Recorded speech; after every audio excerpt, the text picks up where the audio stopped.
Hello, everybody, and welcome to another episode of Sword Coast in Peril. Welcome to another episode of Sword Coast in Peril. My name is ThePaladinBelle. I am your dungeon mistress for the evening and host for these wonderful games that we play every Wednesday.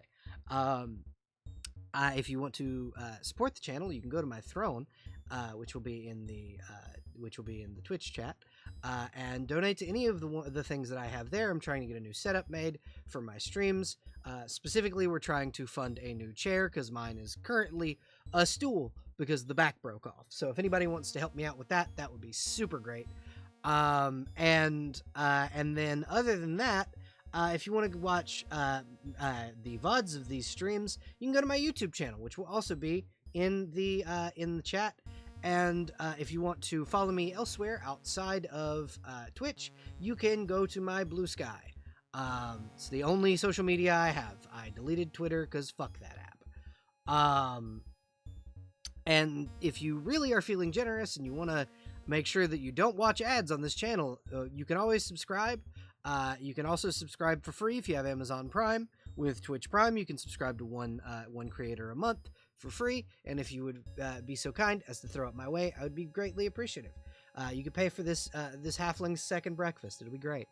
But without further ado or any more gilding the lily, we're going to go ahead over and say hello to my players. Hello, everybody. Hi. Hello. How is everyone this evening? Wonderful, and no one's dying this session. No. Don't Great, do no this one's to me. Don't worry about it. No, It's fine. if anyone dies, it's all a play. It's a Yeah. reenactment. It's all in your head. It's It's not. so it's all just a reenactment of Super Mario Brothers 1 instead of Super Mario Brothers Yeah. 3. That's it's Yeah. it's Yeah, the stage play. don't worry. Because that's literally Someone- just really Uh-huh. quickly. That's for anybody who hasn't played the Mario Brothers games. That's literally all Super Mario Brothers 3 is. It's a Yeah. stage play of Mario 1, and it annoys me that people don't know that. Uh, not And I'm annoyed someone- at other people, but I'm annoyed at Nintendo for not making it explicit. Mhm. Yeah. Sorry, go ahead, Abby. You were saying? No, I was gonna say, and someone in this group doesn't totally have a backup character already. Yeah, exactly. So we don't have to worry about that. Yeah, exactly. What? And a backup character that was already introduced? What? Yeah, like No. like you remember 3 sessions ago? Yeah, exactly. That- Uh, Yeah, that random little guy. Yeah, there's totally not a backup character in the shape of a cat. But yeah, welcome everybody. Welcome back to another Wednesday where we all get around the table and I emotionally torture you all. It'll be great. It's gonna be great. But yeah, hi, welcome. We're gonna let you guys introduce yourselves and your characters. We're gonna start with Eldritch as we always do. One. I am Bandage, Zergon Queen Twitch. I am playing Lauren Verliff, aka Lilith. Used to be level equal split Armor Artificer Fiend Warlock, is now level 5 Armor Artificer Fiend Warlock level 4. I go by she, they. Lorraine goes by she, her. I think that's it. All right, Crow, you're next. Hello. My name is Resident Scarecrow, but please just call me Crow. I'm sorry if I'm a little bit more echoey, or if I end up peaking the mic more tonight. Yeah, you really. A little deep fried. Hold on, I can make it much worse if you'd like. Don't. Oh, hell yeah, No. deep fried crow. No. No. Yes. I'm just gonna turn you down just to 80%. Thank you. Deep fried Scarecrow. That's what's on the menu. Fantastic. Anyways, tonight I am playing Ashton de Tempête, a monk who's also a devout follower to the god Cord, to the point where he's actually gotten the title of Hand of Cord and also gotten a couple levels in Cleric. He punch shit real good and is able to punch with electricity as well. There's more to his character, such as how he adores animals and has a small clutch of mimic coins. Yeah. Mimic insects. They're great. They are babies. Anyways, that's all y'all are gonna get from me because I may or may not be very self-conscious about how deep fried my mic is tonight. Nah, it's okay. Your mic's not that bad. I just had to turn you down a little bit because you're a little loud. I can make it. It gets really close to the microphone. Peaks immediately. Forgot Ashton had those mimics. Yep.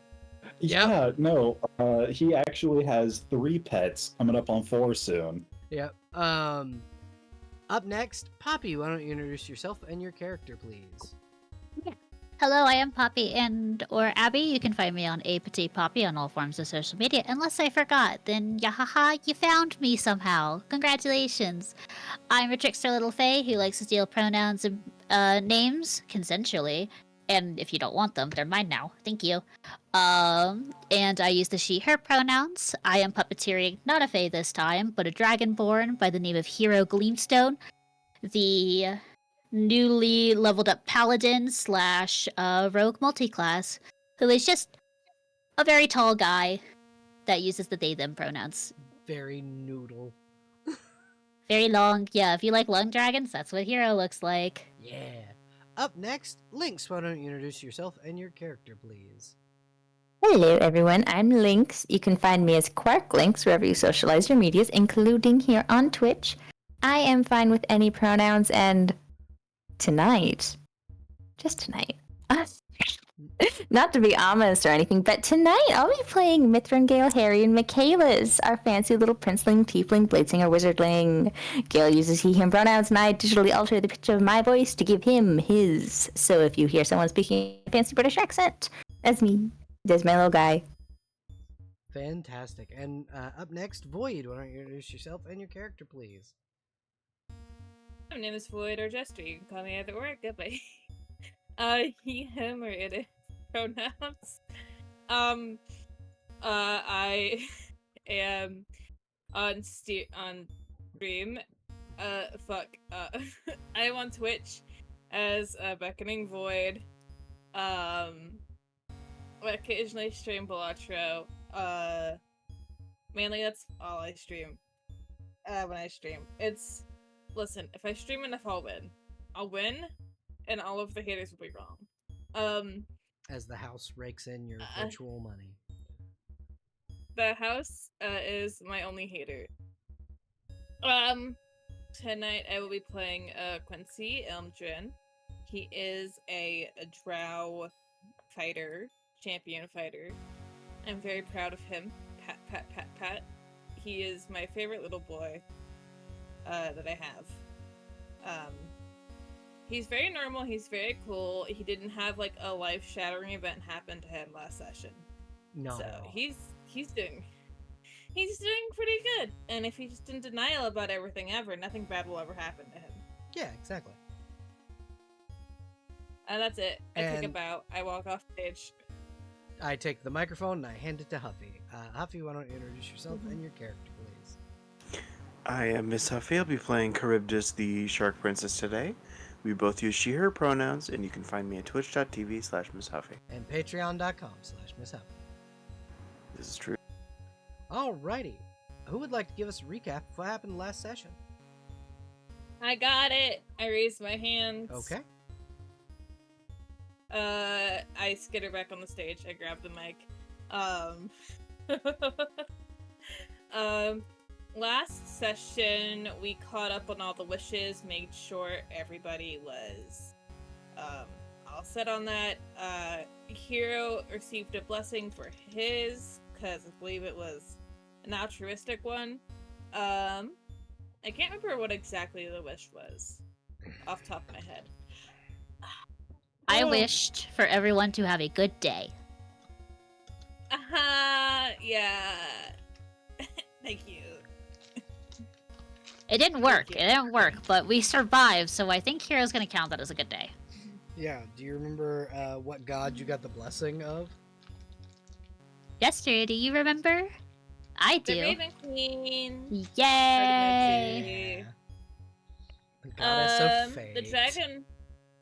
The dragon was a bitch. And was mean to everybody. Rude. #rude.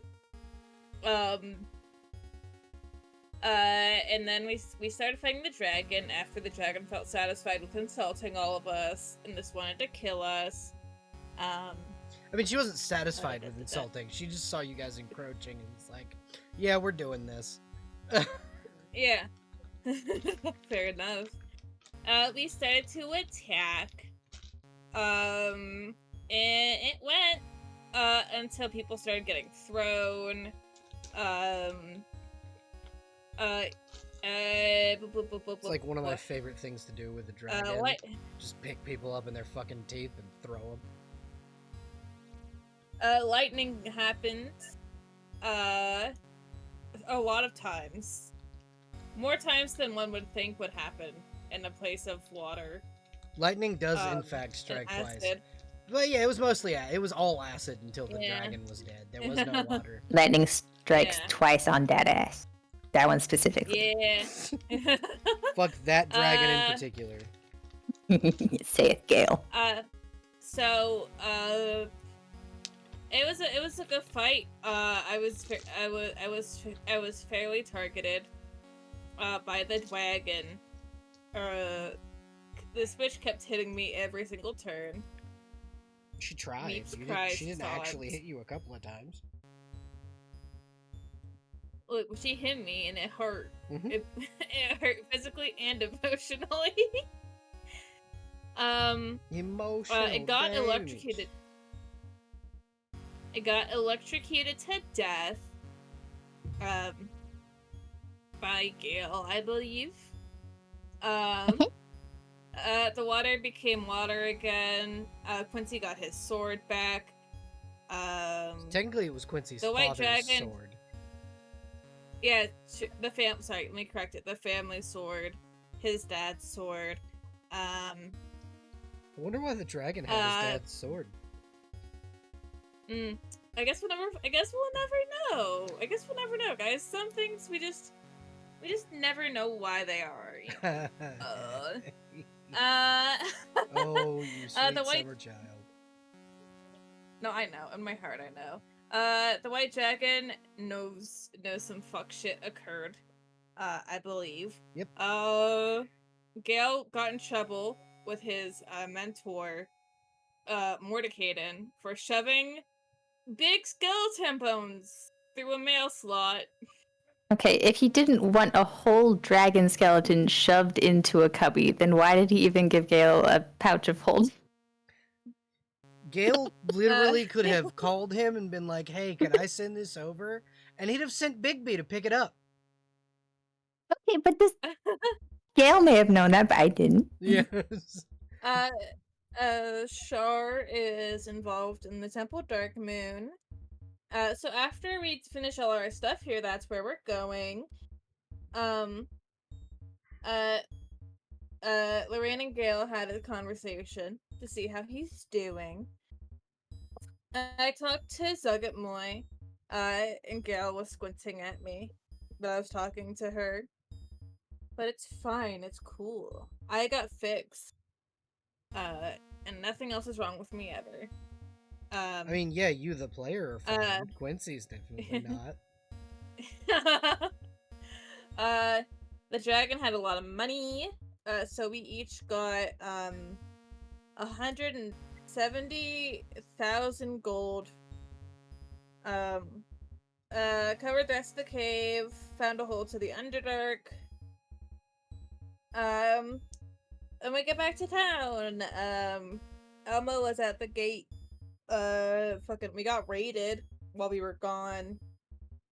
But they got handled. 100,000 gold pieces would arm the entire town. Gale made a writ with first tried it with the lady in charge, then we had to go to the smiths.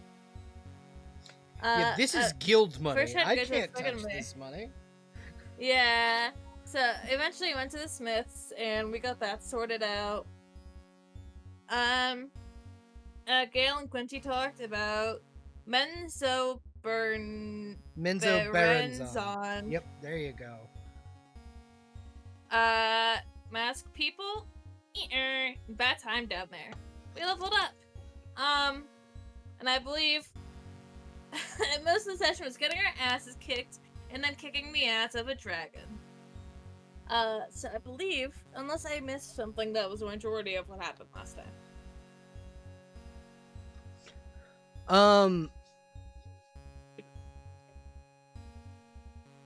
I just kind of like, I don't know. I don't think anything else happened. So no, Unless nothing I'm else wrong. happened. I'm just sending a quick message out. So it would not let me send the /J to you, Abby, but Oh. but I was like, I was like, but no. we can make that work. but no, yeah, that the spell you picked out is fine. Okay. Okay. But it's fucking. But yeah, no. Congratulations, Jess. You can take the point of inspiration for tonight's session. Yoink. And You're yeah. gonna need it. Why? Not this Not session. this session, yeah. I really Hey, Lynx, come here. Or Hey, maybe. Lynx, come here. What? I'm gonna throw you into the fucking cave. Wait, what the So, fuck? Why do I have 9? That can't be right. 9 inspiration. 9 hero points. Yeah. Yeah. You That's do, not right. You do the recap almost every session. I do, Yeah, but I do not it's- think I had 9. You- Oh, I think it did that when I leveled up. Oh. Oh. Do we have an out of character like There should be a note taker. like a quote channel? Not here. in this Discord. In the guild hall, there's a quote channel though.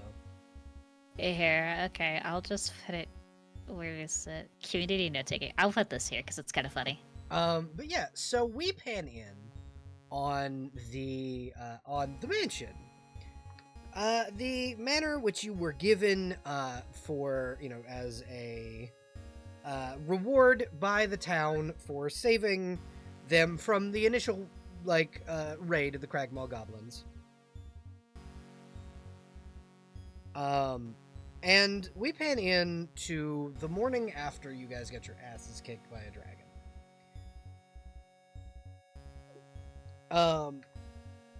So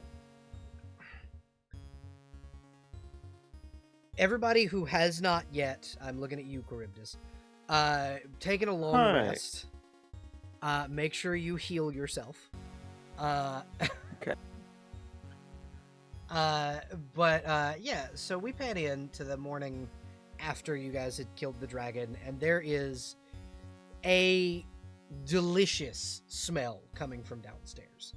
You guys probably haven't explored the mansion completely as characters yet, and I will get an actual floor plan of this thing made up. I plan on doing that sometime in the next couple of weeks.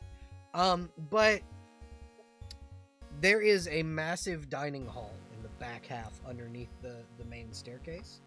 And it is very Beauty and the Beast style dining hall that leads out to an open cathedral, an open dance floor ballroom with a stained glass ceiling.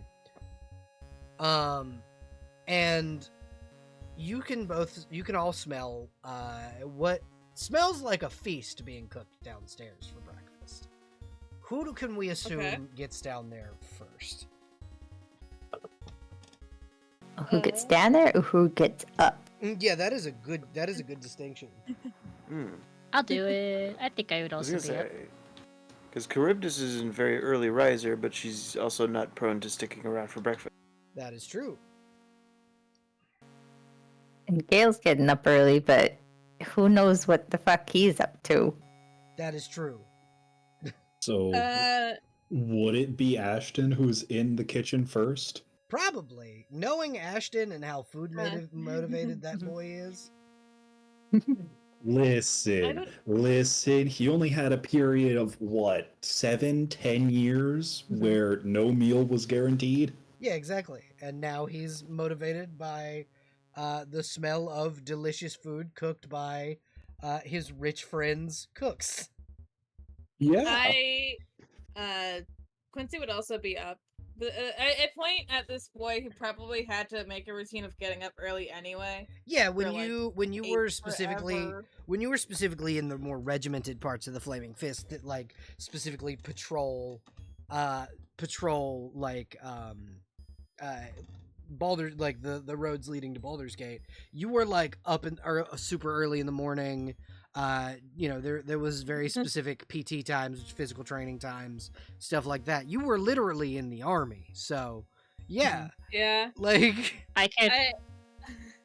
Go ahead. I know. I was like, I could imagine just the three of them, like Ashton, Hero, and Quincy, just being up because I think we all agreed that we would all be working on refixing the walls for the town. yeah. Oh, Yeah, yeah, that's right. Yeah, early bird gets the worm, early dragon snatches the sheep. Oh, who knows? Yeah. Well, speaking of, you actually would be able to get so what used to be a customary like dish in the Middle Ages, which is one that I'm throwing into this particular thing, was brown sugar glazed mutton chops as a breakfast item, because all brown sugar is, and this was like a special occasion thing. All brown sugar is molasses and white sugar. Yeah. And so, on special occasions, most of the time around Christmas or around the summer solstice, which is right around the time of year you guys are in game, right around the summer solstice, people would make this brown sugar glazed mutton, and you could smell it. You can smell one slow roasting in an oven in the kitchen, and then and on the table for breakfast this morning is like baked apples and, you know, fucking heavily like peaches and cream and these like very fruit based dishes because of the summer solstice holiday. There is a holiday feast on the table. Sick. Okay. And then the customary fucking accordion knots that are the pancake batter dipped deep fried sausage balls. Ashton's absolute favorite. Yeah, exactly. Those are feel like- every breakfast.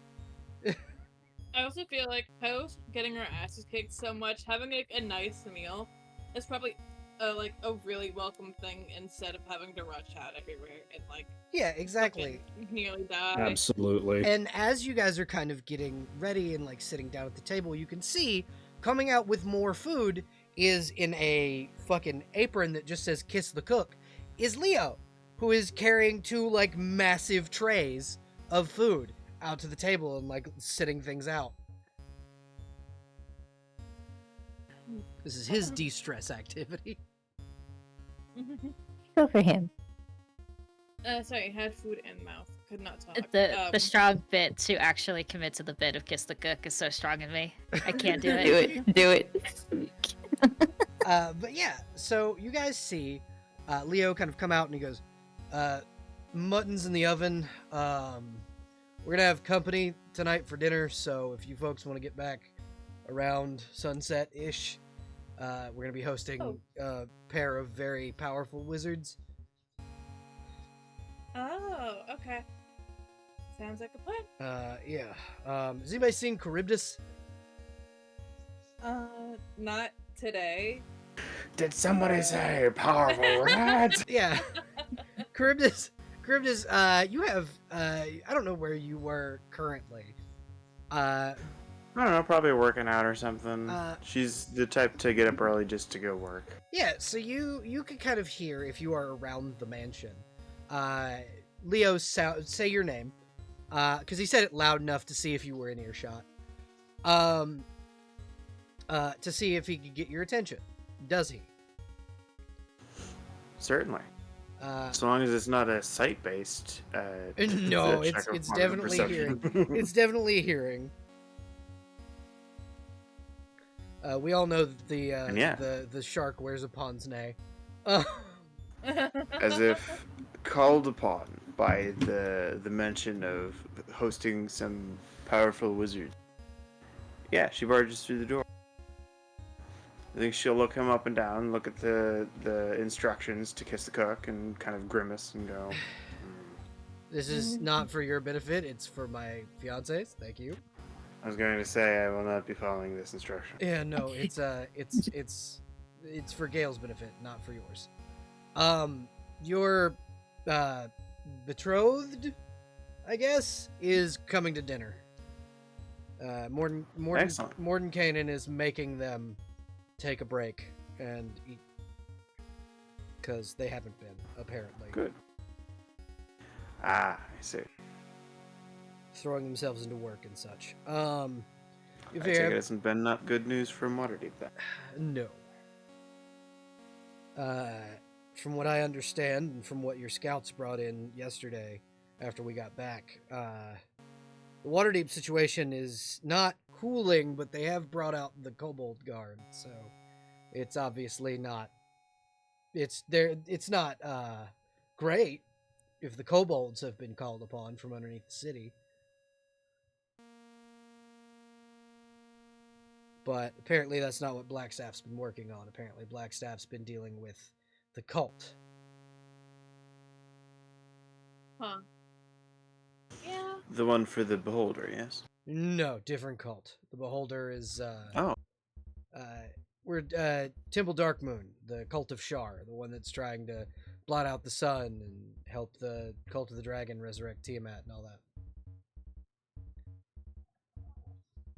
Ah, yes. Tiamat and all that. But yeah, I figured I'd let you know. Blackstaff isn't going to be in town. Good. Has anyone seen Gale? Last I saw, he was still in his room. Right. Yeah, I didn't see him leave his room yet. I can go get him if you need me to. I can do it. I can grab him. Okay.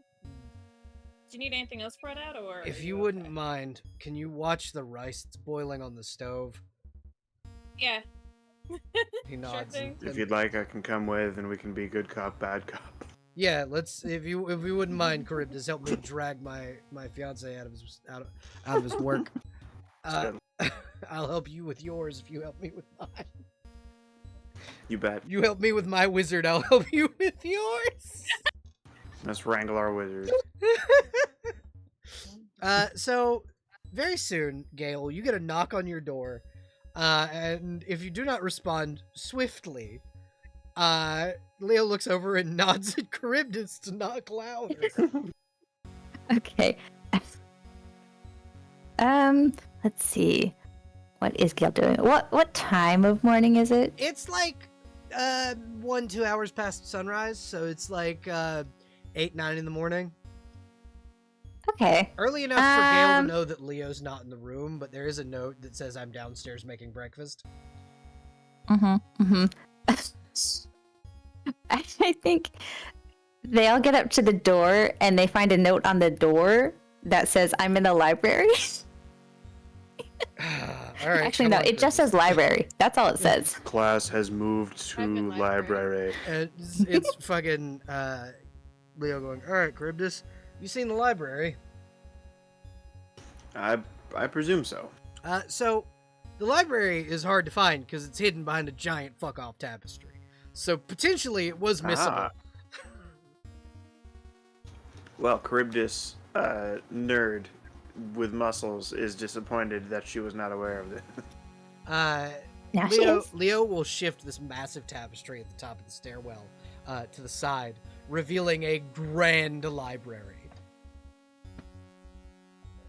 And a very eepy Gale. Charybdis, you get his legs, I'll get his fucking arms. You There's got it. books on him. You can't do that. Oh, you okay? You Charybdis, hear what's your as strength? books are.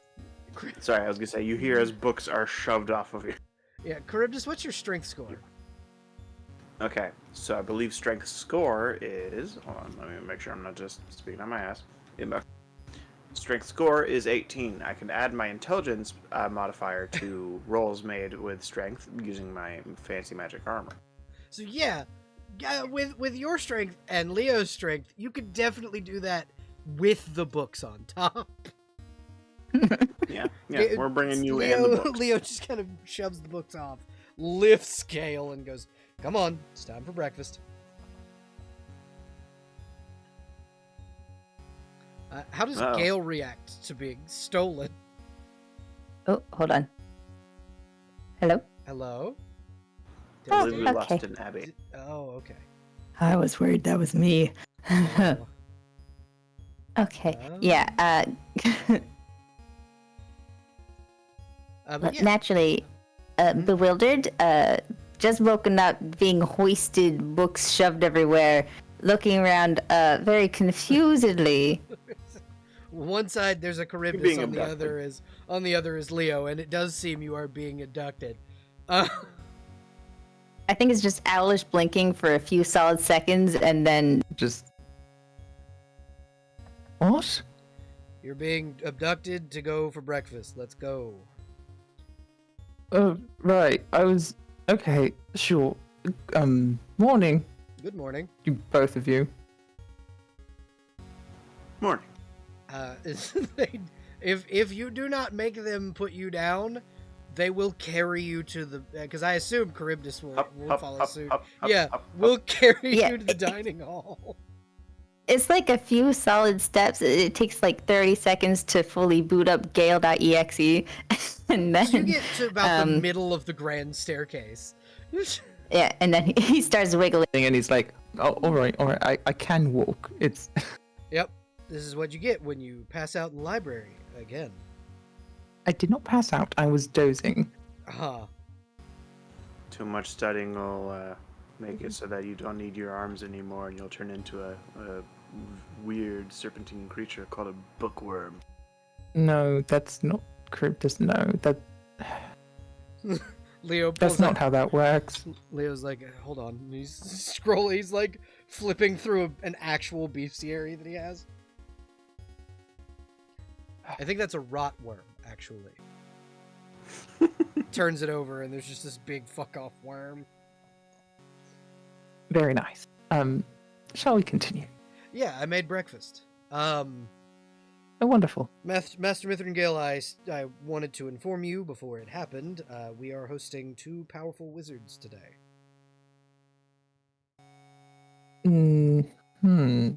Morden Kanan and Blackstaff will be joining us for dinner. Was Gale informed of this? Not in advance. Okay, cool. Morden Kanan does what he wants. He informed Leo. Yeah. Okay, so I think it's like there's a brief a flash of a grimace, and then he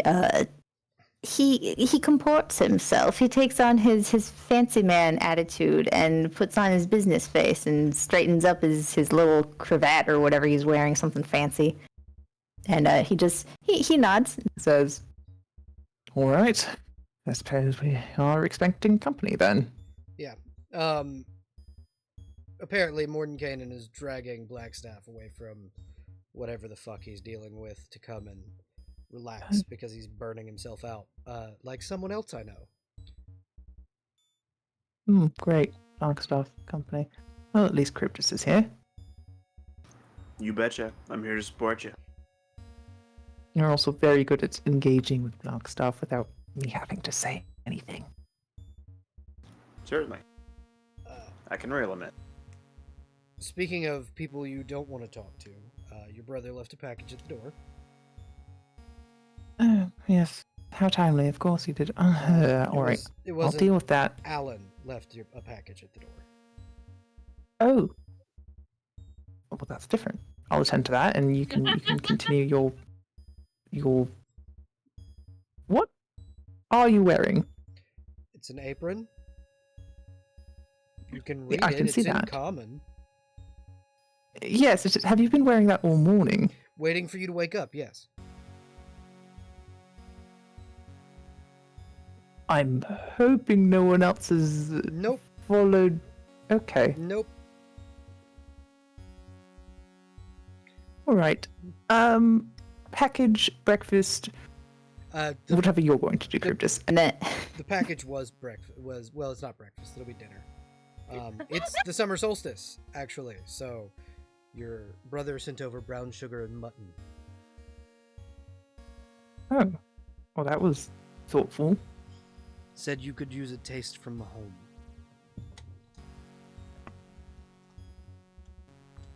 It's been a lot of information in a very short period of time. So, all right, yes, okay, sure, why not? I suppose we shall continue to breakfast then. Yes, it's right down here. And Leo will lead down, because I don't know if any of you have used the main dining hall yet, but Leo goes, whoever built this house made this place really confusing, and he'll lead you underneath the grand staircase through like a pair of double doors that have doors on either side of the struts of the stairs, and then it leads into this massive dining hall with a 30-person square rectangular table, and then behind that is a pair of double doors that leads out to a ballroom, and to the right of the table is the kitchen, where you can visibly see, like, there's a window into the kitchen where you can see people cooking. Oh. Well, that's not how that's supposed to go.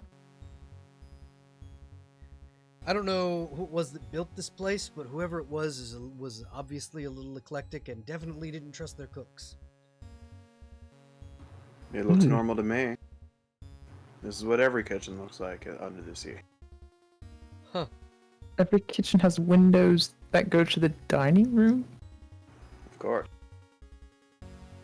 So you don't get Why? poisoned, I would assume. So you can see the reactions of the people that are eating your food. That's a good point, actually. Fascinating. It's just different We than don't anything use I poison. read. It's fucking poison. Huh. Fucking Charybdis. But yeah, Leo What am I, kind some kind of fucking stingray? Leo kind of leads you guys to seats and kind of pull your chairs out for you, and gesture to this massive, bountiful feast, and like place plates in front of everybody and go, dig in. The wizards will be here in like 30 minutes ish. The clock's right. 30 minutes? Yeah, they're gonna be here. They're just also joining us for dinner. Oh, okay. I believe I shall come with you briefly to just check on things. Not that I don't trust your cooking Of or course. anything, but Yes, my dear. What you're stressed and need to talk about it. Let's go. no, it's fine. I just want to. and Gale just gets up and follows. Yeah, Leo will lead you into the large food pantry where, like, he starts taking down bags of potatoes and stuff to put into the roast so that it can roast with the fucking the mutton. Mm-hmm. In this small pantry, there's a door that closes. Yes. Yes, there's a large door Okay. with a lock. Cool. Great. Yeah. Gale's gonna tap Leo on the shoulder so that he turns back around. He turns. Yeah, and then Gale's gonna smooch him right on the mouth. Yeah. Leo will kiss him back and go, finally you follow instructions. I'm putting a bit of pressure on me. I'm sorry, dear. Blockstaff and Mordenkainen. Mordenkainen because of you. Blackstaff because when Mordenkainen went to check on him, he was so burnt. According to Mordenkainen, he was so burnt out that that they were shifting between different forms that they've taken throughout the hundreds of years they've lived. So Yeah, phenomenal. All right. Yeah. Okay. So, well, first off, mainly just came in here to do that. Yeah. And just to check the timing on it. And how did they get in contact with you? I mean, with us, obviously they can do whatever they like, but you ever had a wizard just kind of teleport in front of you as you were preparing a roast? It's terrifying for someone who doesn't do arcane magic. And the last wizard who did that to me was my mother. So, you know. That does sound like something she would do. Just be glad that I was able to persuade her not to come tonight, because it is one of her favorite times of year. So, I completely forgot. yeah, it's the solstice. So, right, I convinced her to stay with the carnival because the carnival is taking off right now as far as the sales go, because it's the middle of summer and people like to go to the carnival in the middle of summer. So, Busy season. yes, so she's dealing with that instead of being here at our house. Unless somebody Okay, else well- has other plans. 2 of the 8 is more manageable than 3. Yeah, exactly.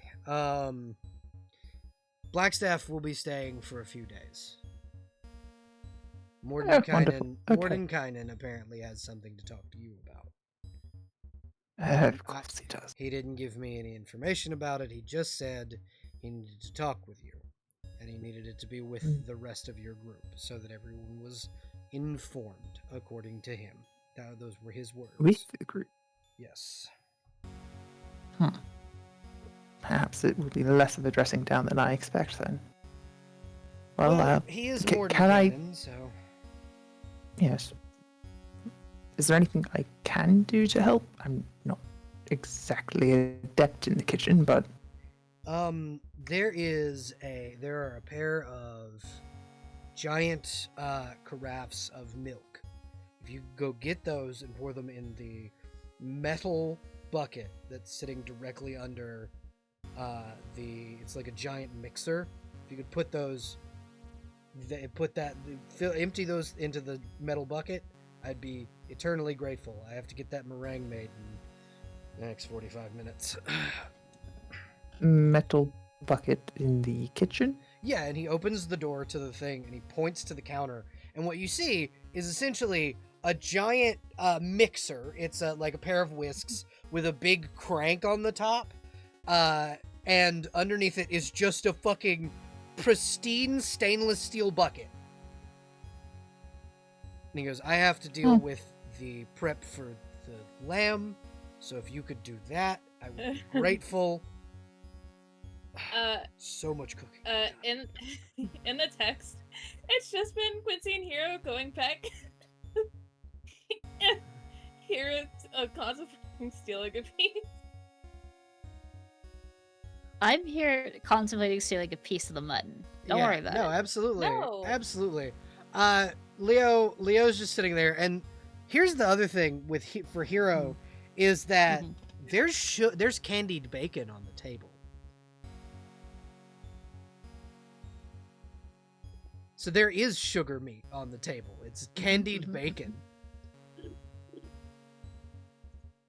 That will be devoured later. I think it's just like, oh yeah, Quincy is in charge of watching the rice, and then Hero is right there, and then there's the meat.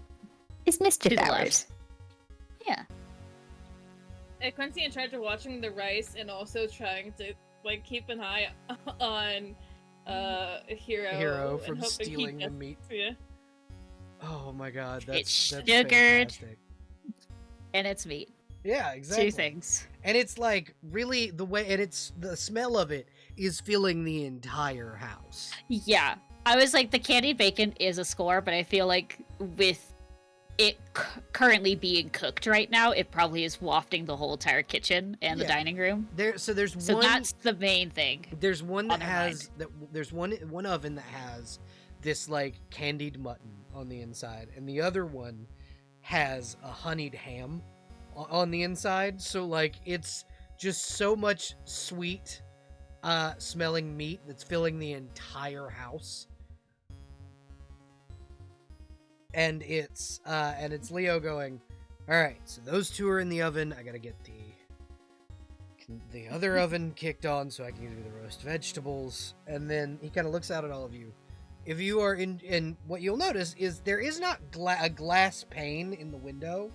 It's literally like you can come up and order from it kind of window.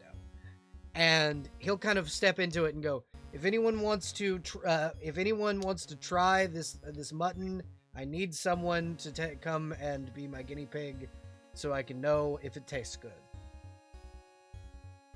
There's your chance. Looks over at Hero.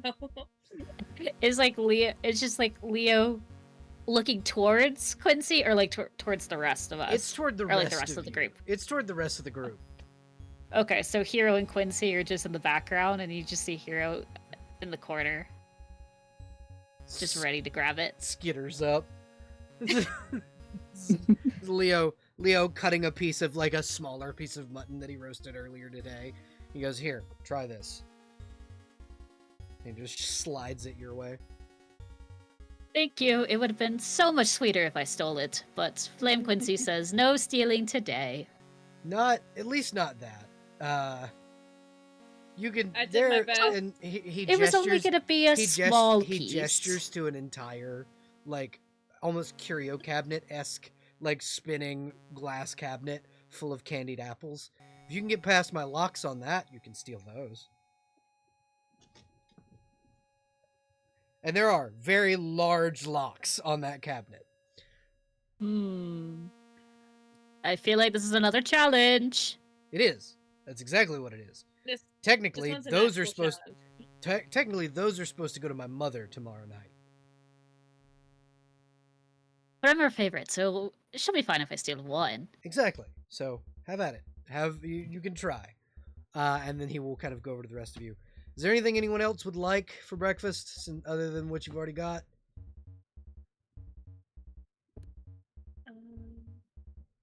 I think I'm good. Ashton Mhm. is just shoveling food in his mouth, happy as can be.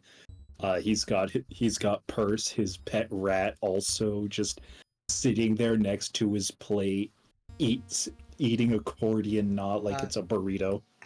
As Ashton is over there with that, Leo kind of brings over what is basically a fourth of a wheel of cheese. He goes, "Water, Davy, and Blue, have at it." Happy solstice, little buddy. He pets the rat. The rat gives a happy squeak and looks at Leo with those big eyes rats get when they see something that makes them happy, and just dives into the cheese. Yes. Fantastic. And Charybdis, there is king crab that's going to be served later tonight. Really? Yeah, it came straight from the Pearl. I didn't realize they got the king. Not. No, I'm sure he's delicious. Absolutely. It apparently came from your dad. Excellent. Your soldiers brought it in this morning. I will be boiling it and cooking it for tonight's dinner. It's in the frost box. Oh, excellent. And then he kind of. I wasn't sure if you'd have a pot big enough.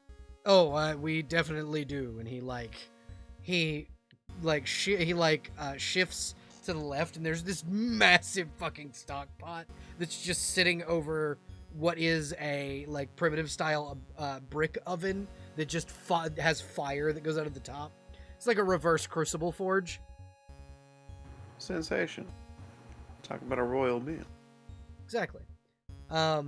And as he's kind of going through this, there is a soft knock on the dining room door before a young woman in green garb steps in and clears her throat and goes, "Introducing Grandmaster Morden Kanan of the Academy of Magic of Cormier and Professor Blackstaff Arunson of Waterdeep." And she opens the door and the two wizards come in. Blackstaff looks exhausted, like dead on their feet. Do they not use Kelvin anymore? They do, but I am not of position to speak their first name. The student will explain, and Kelvin will just kind of go, It's fine. These people are my friends. And he like they lean over on Charybdis and like lay their head on Charybdis's shoulder and go, I am so tired. I can see that. I take it you haven't been resting at all. Well, no, I have not. Unfortunately, dealing with 2 cults and trying to save your sister and trying to make sure Waterdeep doesn't collapse all at the same time takes a lot out of you, especially when the other wizards won't let me ask the one wizard who's not busy for help. And why not? Because apparently Tasha's unstable and doesn't know what she's doing. I think she's perfectly capable. I mean, you're unstable and they let you walk around. Hey, fuck you. Is that food? Glad to have you back. Is that food? And they just kind of sit is. down and begin to just indiscriminately eat whatever's in front of them. Ashton slides another plate of Cordian knots in front of Blackstaff. They look at you and go, bless you, child. And then begin to eat. I raised my hand. Yes. Out of character. Lorraine isn't downstairs yet, is she? That is a 'Cause I good believe- question. Lorraine, what are you doing? Lorraine is in her room. She has dragged whatever she could interpret as a desk into the middle of the room and pointed as many lights at it. Yeah, She's currently absolutely. working on some blueprints. Yeah, absolutely. She could have a full workstation made. You have so much gold. I was gonna suggest going up and getting her. Yeah, absolutely. Quincy, would you like to do that? Yeah, I think he will greet the 2 people who just joined, and just very swiftly bow out to grab the one party member who's not down here yet. Yeah. So, Quincy, you knock upon Lorraine's door. Lorraine, what does Quincy hear from the inside of your room? There's like a very brief, like soft muffled, okay, what if I add that, and then she sort of like, there's a pause as if she's realized that someone's knocked, the door's his unlocked. His knock is unfortunately, I think he's It's a forever police knock. in police knock mode, so his knock just sounds like FBI open up. Boom, boom, boom. Yeah. He'll open the door. It's the I'm used to just knocking with a Quincy. club. Yeah, it's just Quincy. Hey, breakfast is served downstairs, and we have we have Yeah, Morgan but and- before, give me a second. Give me Yeah. your opinion on something. Come Okay, sure. here. He'll walk in. She's like completely out of focus on whatever you just said, and she sort of Yeah. like drags you over to the desk and sort of leans you Okay. over.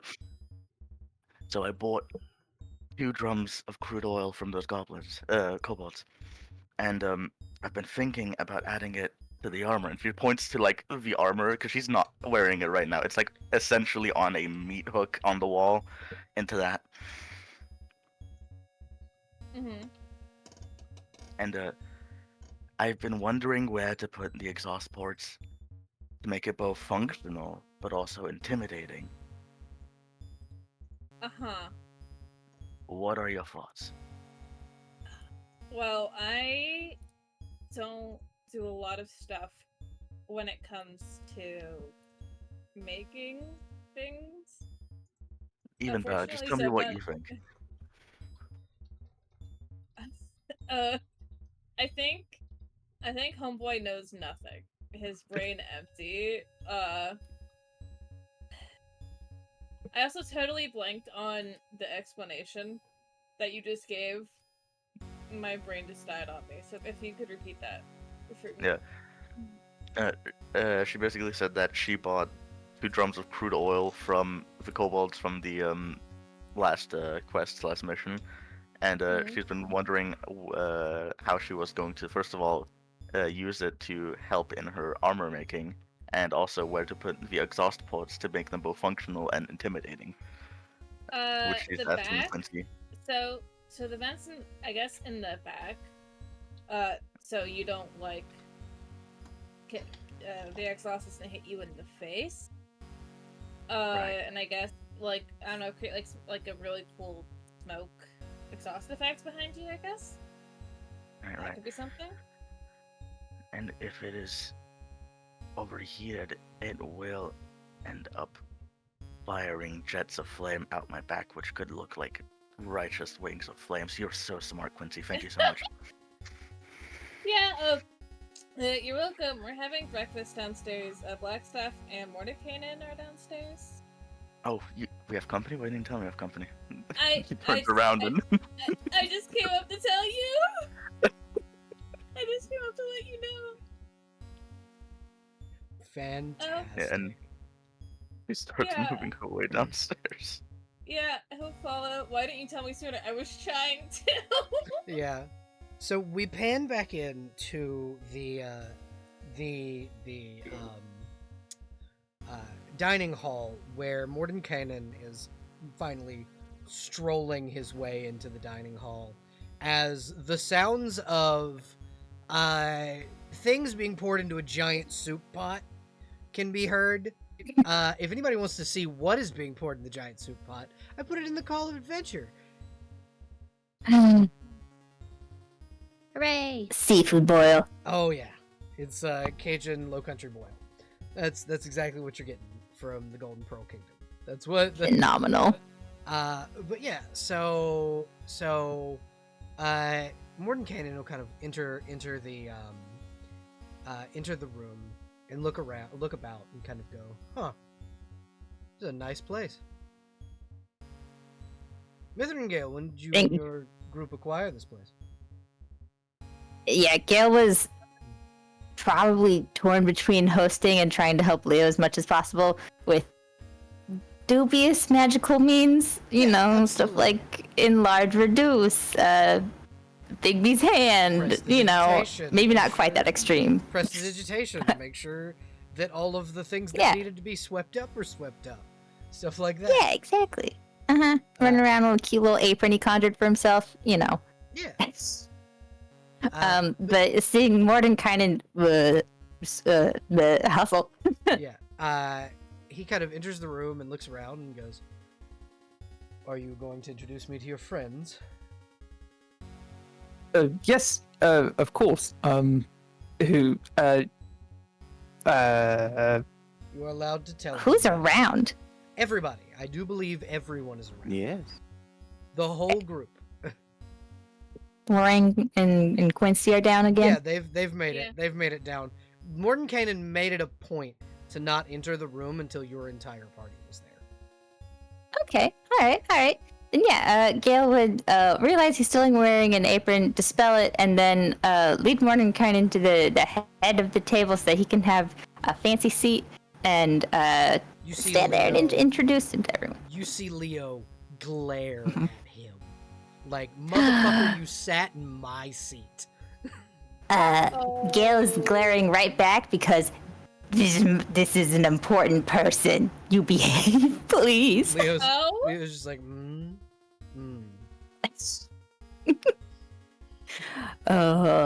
This is a big fancy wizard. Gale's taking no risks, no chances. This person is being treated with the highest Leo respects honor. One wizard and one wizard only.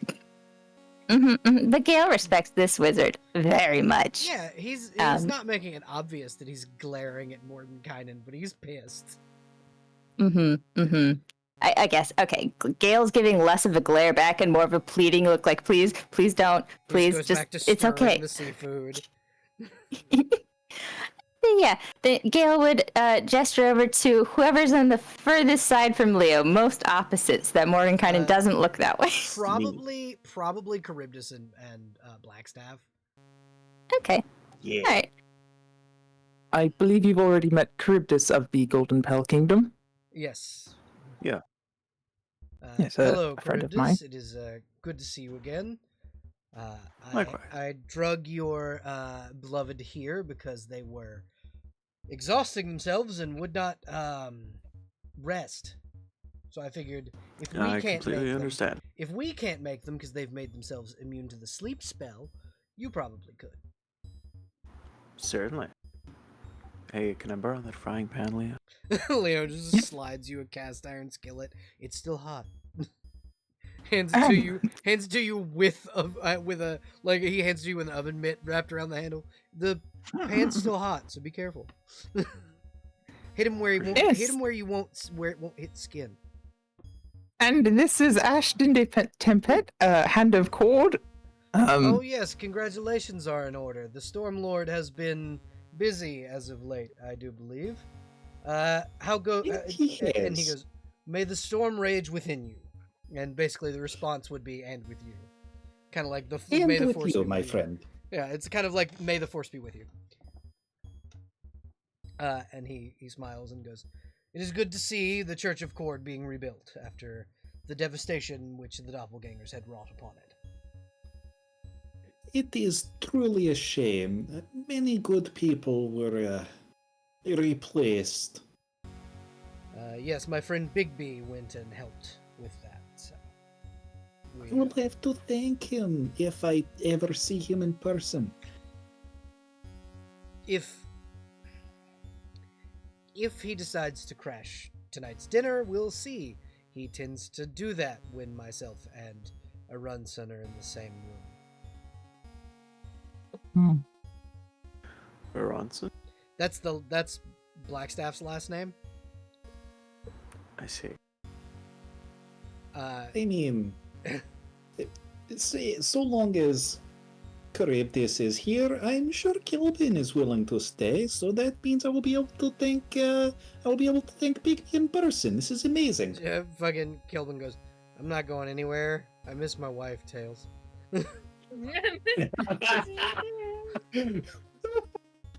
Sensation. We do have guest rooms drawn up, but I'm sure you can also find your own accommodations if you so desire. But He, like, we have options he available. They reach into the front of their robe, show you a little brass key, tuck it back into their robe. I suspected. We have doors with locks that you can use then. Thank you. But I think I'll just be crashing wherever Charybdis crashes. Like, it's Wonderful. very obvious that, like, the very angry, cocky wizard you guys met in Neverwinter is not the one that's sitting in front of you. Kelvin is tired. Normally, the answer to that would be the embassy over by the river. Oh, good. We have our own place. Wonderful. Continue on with introductions. Over here is Miss Lilith, I believe. I believe you and I met. I believe you and I have already met years ago in Cormier. I was in Cormier for a while, yes. Yes, I arranged for your housing when you came refuge with the Knights of the Purple Dragon. How are you doing? A lot better than back then. Good. I'm glad. It is always good to see someone get back on their feet.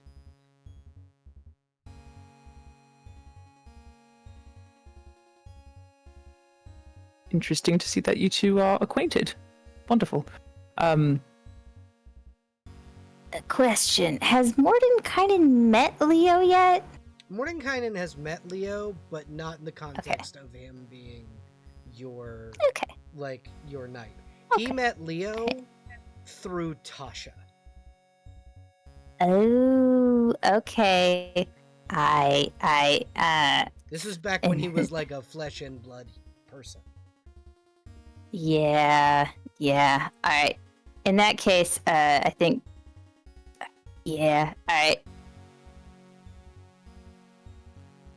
Gale's gonna gesture over to Leo, and who's probably still in the kitchen, I'm guessing. He's come out and he's like drying his hands from having washed them. Oh, okay. He's now Alright. in like a Then tunic. that's- He's no longer in the kiss the cook apron. Your arrival's timely. I was just about to introduce you. Mordenkainen, sir, I'm not certain how to address you in company of others. You're fine. Lord Mordenkainen or Master also works. You are my apprentice. All right. Master So yeah, Mordenkainen. Morty. Morty over here. Mordenkainen casts disintegrates. Goodbye. God. Game over. So this is my knight and fiance, Sir Leonidas Tavish, arm of the Gales, You etc., see his etc. fucking eyes shoot over to him. You're... Oh, no. No? Yes, Uncle Morty.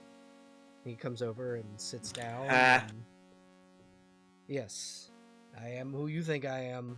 Yes, she is my mother. No, I don't want to talk about why I'm in a metal body. Thank you. So I take it you've also met Leo before, Yes, I was a long there. time ago. I was there when he was born. From context? Yes. Tasha makes an event of these things.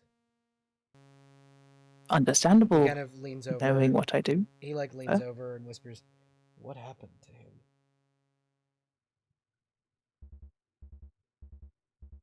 Oh, I think Gale would cast message Okay. and just whisper the single well, not the single word. Yeah, Gale would whisper over. We can discuss it at length later if you would like. Yes, you will have time. Trust me. But that is just something that is barely whispered and not audible to anyone. So it just kind of looks like Gale's muttering to himself, which he does, you know. A So lot. Yeah, he does a lot. And, yeah, yeah. Leo, who does not know what you're muttering, goes, "Dear, it's not polite to mumble when you're among guests." Yes, apologies. Continuing introductions. Flame Quincy here is a recent addition to our little retinue, our group see. of individuals. Anyways, And he nods and he goes, "It is good to see one of the Flaming Fist outside of the gate. How fare you, Flame Quincy?" I'm doing good right now. Things have been better, but it's not just the life, you know. And he nods. He goes, "Understandable, but this is the life that you so chose.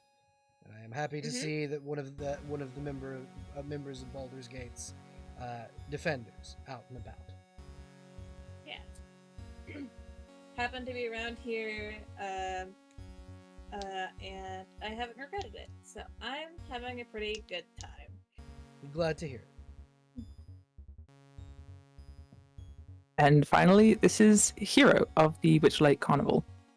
You see him nod and look you up and down and go, "It is not often that we see the dragon folk, especially not one of the gem variety, around these parts. So it is good to meet you."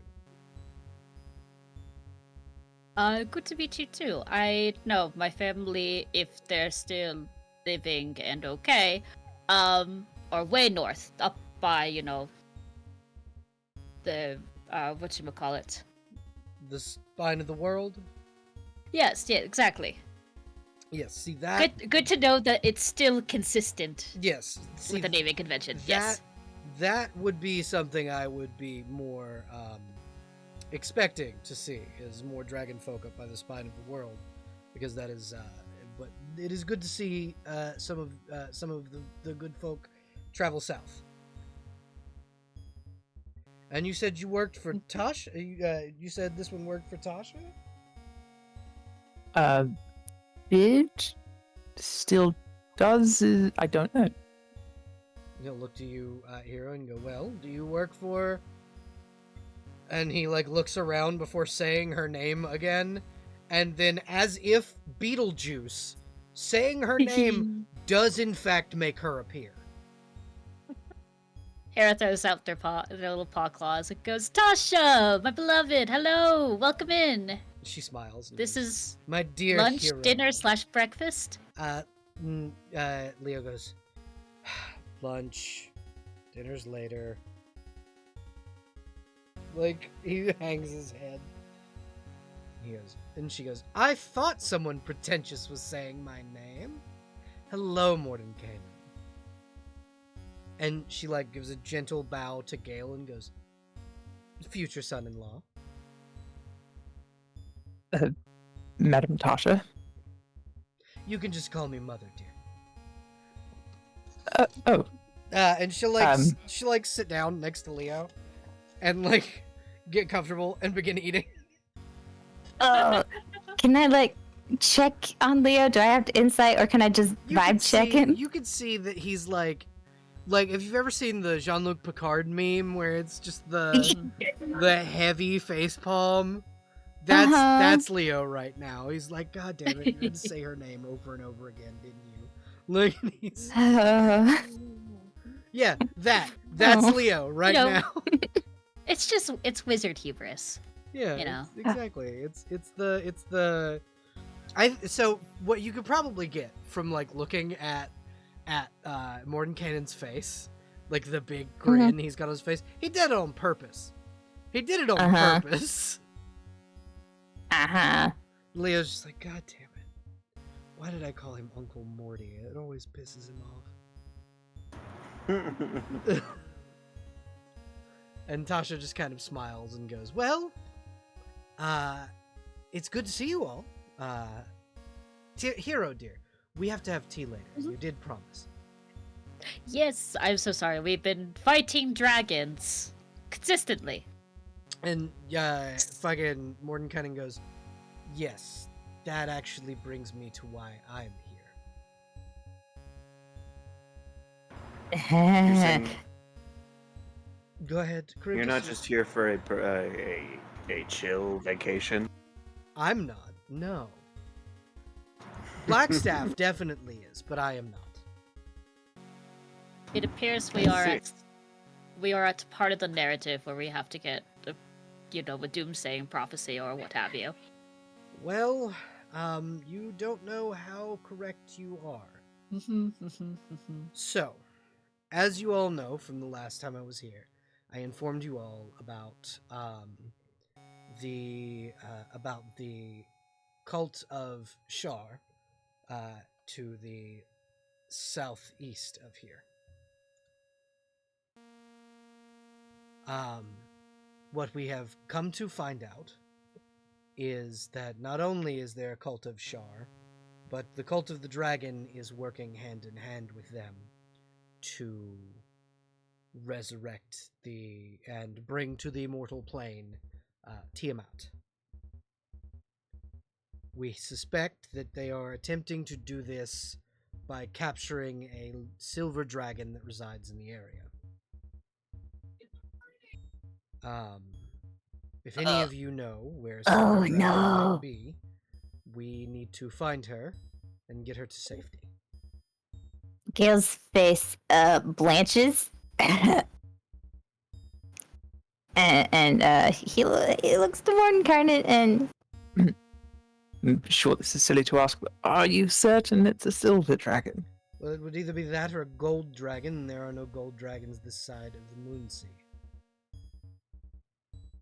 Well, the good news is I may know where she is.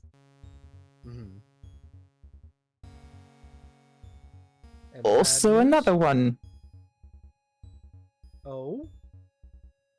An infant. The hatchling. The scuttly little infant will appear from invisibility on Hero's lap. Yeah, I was gonna say, where's cousin? Where's my little cousin? He just appears. Hello! Okay. Oh, great. Well... Yes! That's... Of course. So... we must get the little one here and its mother to safety. And Yes, Leo, dear, would you go find Solana for us? she's in the basement. I can go get her. Wonderful, thank you so much. She's made a bit of a lair out of it, and he will get up and begin walking to the basement. This is also Gale giving Leo a subtle out from his mother. Yeah, absolutely. And it's Tasha going, it's so nice to see you two getting along. Always have. Yes. So the silver dragon in question is technically one of my retainers, so we can take care of that swiftly. Yes. So, on top of this, since we will be down a wizard, he gestures to Blackstaff. And Tasha goes, what do you mean down a wizard? I'm more powerful than Blackstaff could ever be. Why was I not asked for help? He just ignores that she spoke. Gale, I think it's because you're scared of you. and Mordenkainen gives you this, like, look as if, yeah, no shit. Like, he doesn't audibly say it, but he looks at Hero like, you got it right on one. He just kind of goes, Tasha, you are literally the only thing holding the Feywild together right now. We can't move your attention from that. She goes, fine. I could deal with this whole Tiamat situation. Fuck. He goes, yes, I am aware that you could, but right now, we need you dealing with the Feywild situation. Please. Because none of us are prepared for that. Half of us haven't even been. Me and Bigby and Arunson there have been tearing their hair out because I'm bald. And she just kind of goes, ha, bald. And he goes, so in light of the fact that we are down a wizard, I am going to have to take you with me, Gale. Me? Yes. To help? To help. How? So, remember when we created the shield spell around your friend's grove in Neverwinter? Oh, yes. Well, we're doing that, but on a 100 times scale, and I need another wizard to put their oomph behind it, and while Blackstaff recovers. So, you want me to fill in for Blackstaff? For the moment, yes. Member of the 8? Yes. This is your part of your job as an apprentice. Yes. Yes, of course. Gale is looking like he's doubting everything that has ever existed. You will have today to say your goodbyes. You will eat one last meal with your company, and then we will take you and 2 of your retainers, one of them being Solana, and leave.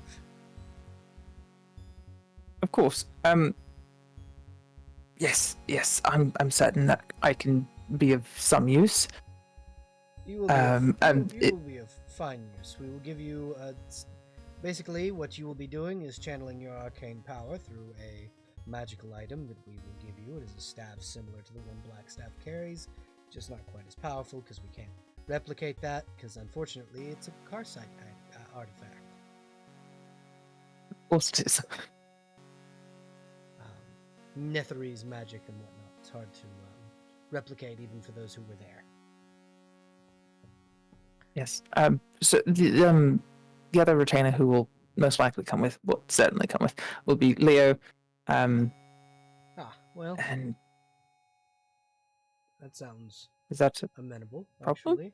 No, it sounds quite amenable. We will need brute muscle to keep the Sharan cultists off of us while this all happens, till we can get the barrier set up. Oh, naturally. I can handle that. Well, unfortunately, Charybdis, we need you here to deal with the Cult of the Dragon. Oh, I see. So we're fighting on 2 fronts, essentially. Your group will be shoring up this town for the final confrontation with the Cragmaw goblins, and then you folks eventually will go and fight the White Dragon, and hopefully Mithrin, Gale, and the rest of us will have the barrier set up by the time you folks arrive at Icespire. Hmm. Well, we have the earrings of sending now, so we can keep one another updated, even if I'm away. And I can leave Karan and Sir Leroy. Leroy will just kind of would kind of nod. He's in the room. He's just quiet. Lorraine, you have something to say? Yeah, Lorraine is going a little full mom mode. She's turning to Gale, turning to everyone else. How long is he gonna be gone? Well, the and he kind of stops and he looks at you and goes, I cannot guarantee how long it will take. I will attempt to have him back within a week and a half. But I cannot guarantee anything. And this is a week and a half in-game time, not in real-life time. Well, we'll miss you, Gale. I suspect you all will be too busy to miss me overly much. There are many things that need to be done. Oh, dang it. I'm pressing buttons over here and I'm... Oh, my Wi-Fi... Oh. Blipping. We can still hear you. Yeah, we can still hear you. You can hear me? Yep. Yeah. Oh, wait, it's back. Okay, we're good. There we go. Alright. Okay. Yeah. Did I cut off? No, you're good. No. Okay, I couldn't hear you guys for a second. We heard what you were saying. The voice mod just didn't work. What? Yeah. Okay. So we heard what Gale said in your voice. Let me check my Discord settings. Hold on. Did it randomly switch? It randomly switched. What the heck? Sometimes, Okay. Sometimes Winston turns to Leo. Keep him safe. It's a week and a half maybe. I can keep him plenty safe. He'll say as he and Solana kind of come in, and Solana's just like, I'm sorry, I'm being sequestered away from the village? For your safety. She, like, you can see her jaw clench, and for a second, you see, like, scales kind of erupt from her skin. I am an ancient goddamn dragon. The safety of your child. And so you can help us. And he, like, she takes a deep breath, and just ice comes out of her nostrils. Fine. Understand, she'll point at Mordenkainen. Understand that I am going because of him. Points at Gale. Not you. I love that boy, and he is the only reason you're not an ice cube. Thank him. Please don't freeze my master into ice. Mordenkainen goes, while I appreciate your dedication for your charge, I don't think you could turn me into an ice cube. She whips around and looks him dead in the eye and goes, is that a challenge, wizard boy? And he goes, Oh my god. Don't do it. and he just kind of Please not at the kitchen table. do you... Okay, listen. Do not challenge me. I was there when the old magics were written. And she just kind of goes, fine, for now. Later, when whatever business is done, me and you, I'm turning you into a popsicle. She'll storm out of the room. God. Call me when it happens. I can make it real. So one thing I'm that I very will sorry say for her. for Gale is Solana gets like this when she thinks Gale is in danger. This is a very protective Solana. Yeah. And it's Mordenkainen going, no, that's just how silver dragons are. And you can see he was like gripping his chair, and his other hand had fireball prepared. He dispels the fireball and like flicks his hand off and goes, But you can't show fear, or they'll know. It's just how they are. I've killed quite a few in my time. Well, I would ask, please, that you don't kill this one. I haven't killed many of the. I haven't killed many of the chromatic or the metallic variety. There's that one gold Yeah, one I that got suspected. corrupted, and the brass one that was in flam, but that was less me and more Blackstaff. I only killed good dragon. No. This is him going. I don't kill That's a good joke. dragons. Yeah. Well, it's because he said gold and brass, and I thought that was funny, or bronze, Yeah, or yeah. what have you. What he's saying is like, there's only been 1 or 2 times where he's killed a metallic dragon, and those are the 2 he can recall. Gotcha. Okay. But the rest of them have been chromatic. From what I understand, there's also a purple dragon in the vicinity of the town. But the cult are a little afraid to go near it. Can't say I blame them. Purple is plasma, right? Yes, superheated, very dangerous, can literally turn invisible at the drop of a coin.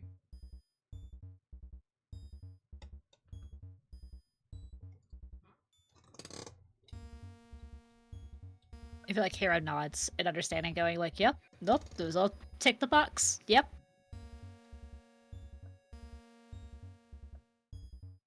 So, I am going to be off. I have to arrange for travel. Gale, you have today to say your goodbyes. Of course.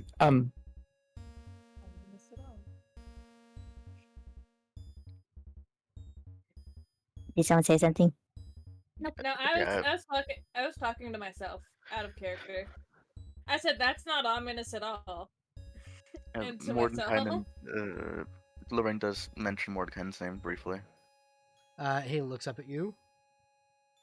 May we speak in a separate room for a moment? Of course. He'll stand and go. I do take my leave of all of you. Blackstaff, if you don't rest, I will personally beat you with a club. He looks over at Blackstaff, who just double birds. Krebs is still holding a frying pan, looks at Blackstaff menacingly. Blackstaff goes, see, that scares me. You, Baldy, you don't.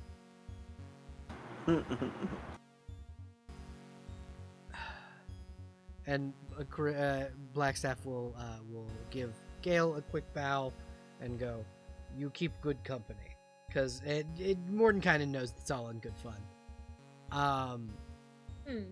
And we'll exit the room with Lorraine.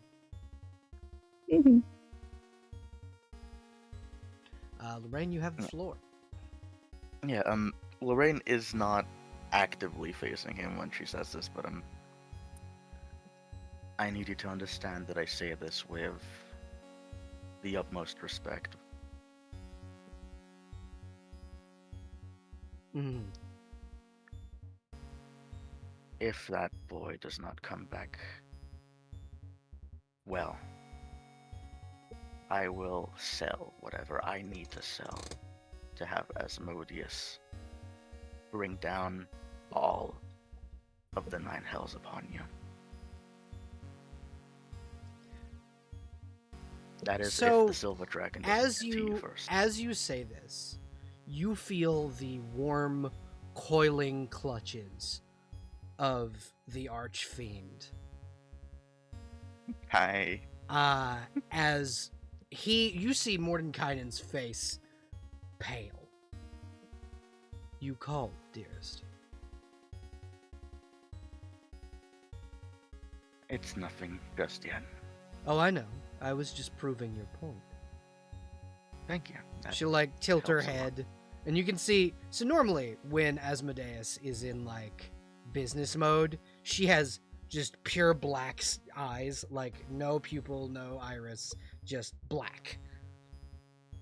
And that's what she looks like right now. She just tilts her head and goes, all this one would have to do is, well, say a word, Mordenkainen.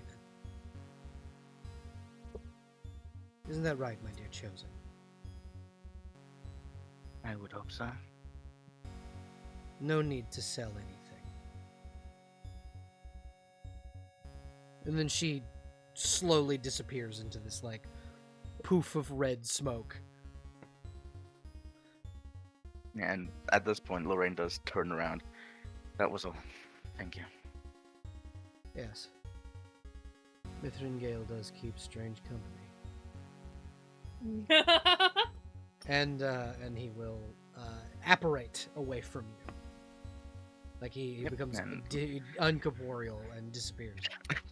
Gaseous form. Lorraine goes back to dining room like nothing happened. I mean, he didn't get to meet Rika, who definitely would have had opinion. Rika would have absolutely been very mean to this man. Yeah. But Lorraine. it is also Mordenkainen, so like Gale's Mhm. for the most part very safe. Because unlike Blackstaff, who like you could pick on Blackstaff. Blackstaff's not really gonna. He's gonna get all grumpy, but he's not gonna fight back really. Mordenkainen will and has shown his power in just polymorphing someone permanently. But yeah, I don't think would be. I think it would just be on the same kind of on a level of please, please let my future husband come back. I love him a lot. It's Mordenkainen going, don't worry, I'm gonna keep him safe. And he does intend to keep Gale safe. He is, like, whereas Blackstaff goes, I am the most powerful wizard on the Sword Coast, that's only because Mordenkainen lives in the Moon Sea. Like, because technically, Bigby lives in the spine of the world, Mordenkainen lives on the Moon Sea, Tasha lives in the Feywild. The area below the Sword Coast is where Melf lives. Like, the other members of the Circle of Eight live elsewhere. So he is the most powerful. So they are the most powerful wizard on the Sword Coast. Mm-hmm. And that's only because the Mad Mage no longer resides inside of Undermountain. Yeah. And so Mordenkainen is literally the most powerful wizard in the world. Like, if you look at their stat blocks, Mordenkainen is the wizard. Mhm. And The so wizard of all time. yeah, he is. He's he not is here the anymore. Wizard. Yeah, he's no longer in the room. Blackstaff is. Blackstaff is still shoving their face full of food. Mhm. And Tasha is there still. So Lorraine comes back, sans big wizard. Yeah. Okay, yeah. Gale looks up when Lorraine arrives, probably grateful for a reason to not respond to one of Tasha's many questions, most likely. Yeah, Tasha's just been sitting there asking you of, like, have you planned the wedding yet? Do you have a date? Do you have a location? What's the cake gonna be like? Do I get to do any of Miss the Lily. decorating? Oh, You wanted free entertainment. back already? I'll bring the whole carnival. I am back, thank you. I And just had a couple Mordenkainen of- already left? Yes, I believe he has left. Very well. That's likely my cue to go prepare soon as well. The things that need to be done before dinner. Oops. That was my bad. You can continue. So yeah, Gale stands up from the table and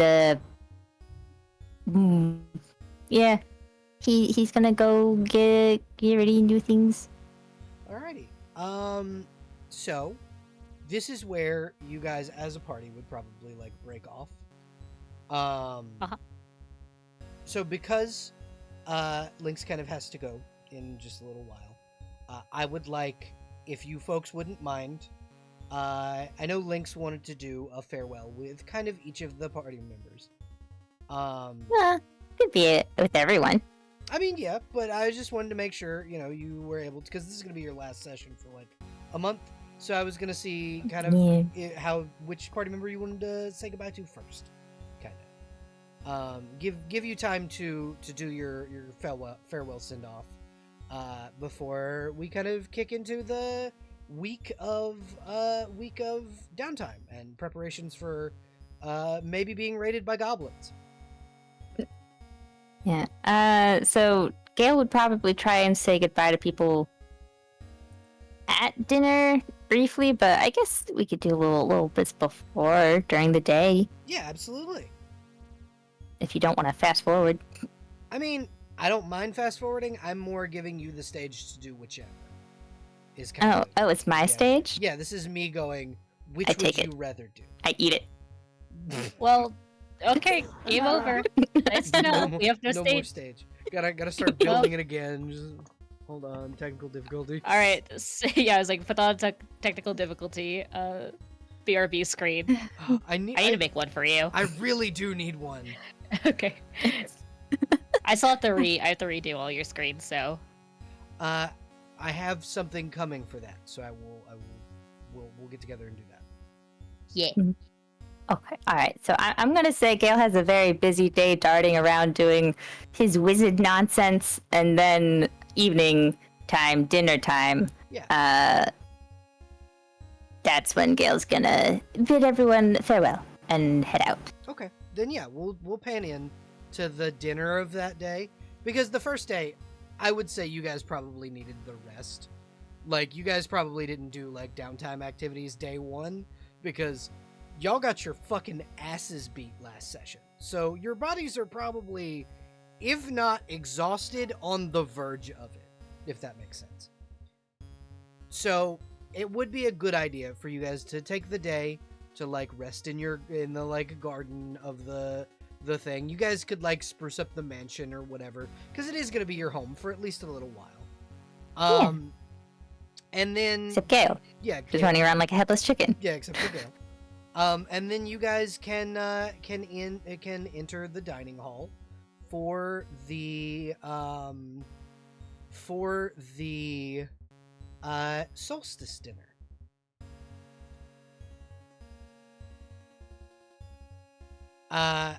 Hell yeah. So the dinner itself is massive. There are roast vegetables of all kinds. There's a massive seafood platter. There's roast mutton and roasted ham. There's a goose that's been cooked. There's like Peking duck, which is specifically from Leo's homeland.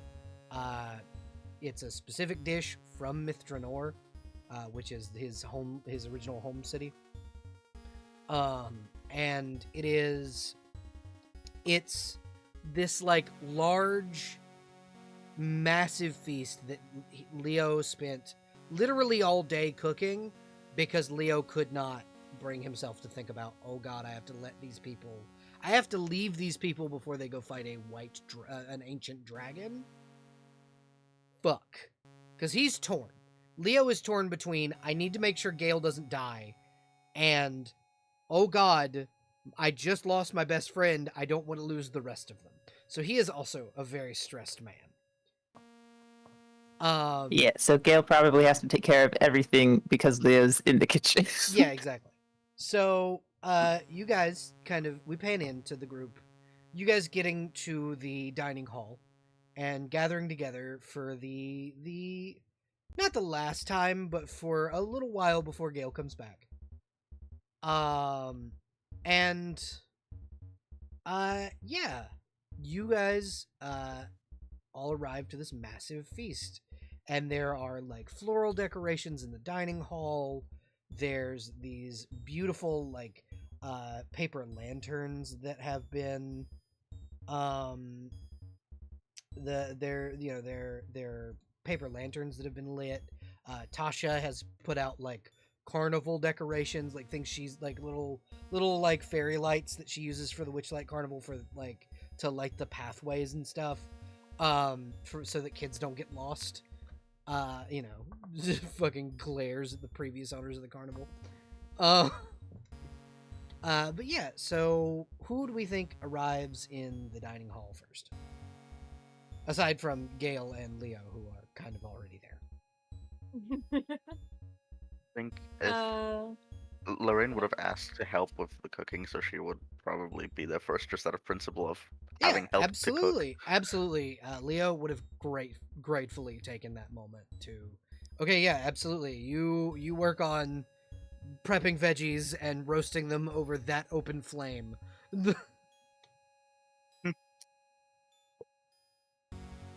I imagine the crew that was helping work on the wall probably a hungry ass bitch. Well, I don't think working on the wall would happen the first day, mostly because it's that like day after you've worked 12 shifts of 12 hours and your body just doesn't want to move. That's what getting your This is a holiday. Yeah, that's what getting your ass kicked by a dragon feels like. And also, yes, it's a holiday, so there's no one in the town working. Yeah, union rules. Yeah, it's a Sword Coast holiday. The union will not let anybody work. It's the if you work, you're a scab. Don't be a scab. Don't be a scab. But yeah, we kind of pan into you guys as you all kind of get into the kitchen. Lorraine, you're there because you helped cook. Quincy, probably very hungry because chow times were strict when you were in the military. So you were told this is when dinner is. You were probably there 10 minutes before time. Yeah. Yeah, he's punctual. Yeah, and like Tasha's already sitting at the table, as Leo is just like, no, mother, I got this. Sit down. I don't need help. It's okay. You're a guest. This is my home. Let me host. And like he's setting out plates and trays and like all the foodstuffs. And like he puts out like mashed potatoes and all kinds of other stuff like sides. Dirty rice is served because that's a traditional dish that's eaten on the solstice, and like greens and stuff like that. And after Quincy, who do we think is in the dining hall? I think Quincy probably arrived before Gale, because Gale would arrive just on time because of all his chicken-headed nonsense. Yep. Does anyone else arrive early is more my question. I feel like if Hero arrived early, it is more to help set up decorations. Yeah, no, Tasha and Hero are just like, here. Tasha's like handing Hero little bottles with fairy dust in them and be like, hang them from the chandeliers, and like essentially when everybody enters, you just thaumaturgy bust all the bottles, and then it'll all turn into fairy dust. It'll be great. We do this. Yes. Remember, we do this at the finale when all. Oh, the, yes. That's what we're doing. Are we also going to crown someone? Is that something we're gonna do? Are we gonna give Gale like the usual witch-like carnival crowning ceremony? If I didn't think my son would have a conniption, yes, but he will. But it's such a pretty flower crown. It is. It would match his complexion so well. It would. We'll do it when they get married. Gotcha. Absolutely. God. And then I imagine Hero is also introducing their cousin, aka Solana's child. Yeah. To Tasha. Yeah, and Tasha's like, oh my goodness, look at him. Look at him. It's the like grandmotherly fucking, this is a baby and I'm gonna treat it like one. Even though it's the baby goes fuck. Yeah, exactly. A very smart baby. Yeah, It's a very smart baby. Exactly. So I think after that, probably Charybdis, Ashton, and Gale. I think Charybdis will be showing up with Blackstaff. They would both have fucking killer outfits, because I don't think Charybdis really generally talks about it much, but she only ever wears the fanciest outfits she can afford. And she would just insist the same of Blackstaff. If they're Oh gonna yeah, have a fancy no. little get-together. Blackstaff is like Hellfire Gala level clothes most of the time. When they're not working, they look like they just stepped off of the red carpet. That's why I assumed that they were going to be on the late side, because while Charybdis is usually very punctual to things, or at least early, something You cut off. tells me that Blackstaff takes a long time on makeup and stuff. I'm sorry. No, you're okay. You're okay. We Where heard did you. I cut off? We heard you. It just your audio cut out and then came back. It's intermittent. Yeah. But yeah, Blackstaff uses like prestidigitation for makeup. Wonderful thing about magic is that they can just make themselves pretty, without very much effort. And so you guys probably could arrive on time, if not early, in just amazing looking outfits. Hell yeah. Power couple. And then Ashton.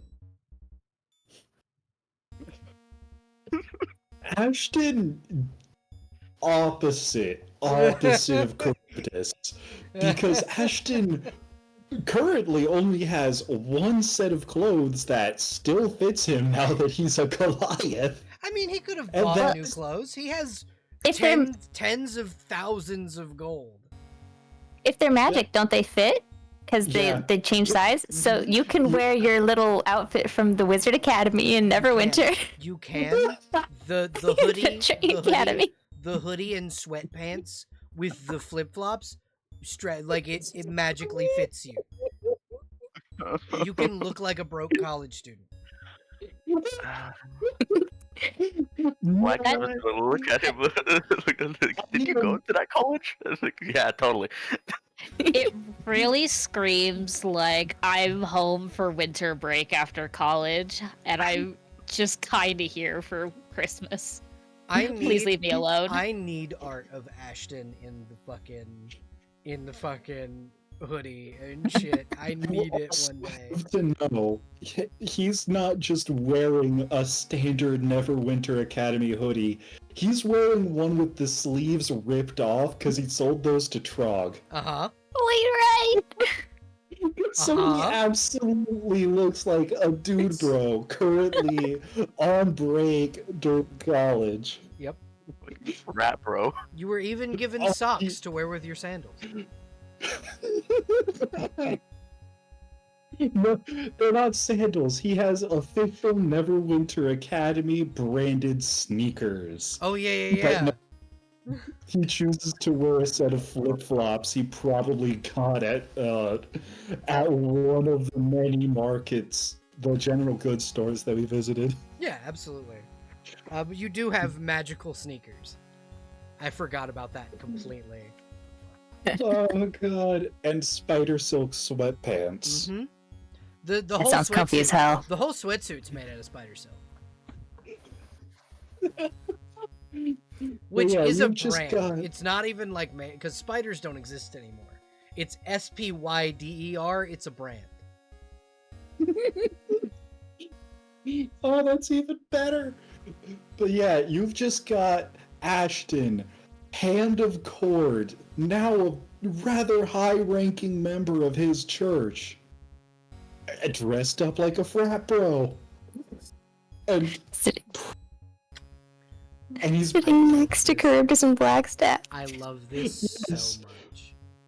But before he gets to dinner, he's probably flagging down his friend, who, you know, is absolutely frazzled and is just offering another bout of Cordian therapy and, Hey Gale, you, you know, wanna do therapy again before you leave? yeah, that is absolutely what Ashton is doing, just... Gale has not yet taken up Ashton on an offer for that. Yeah, and Ashton's not even wearing his brass knuckles. Well, silver knuckles. Yeah. Cool. So a harried-looking Gale on his way in.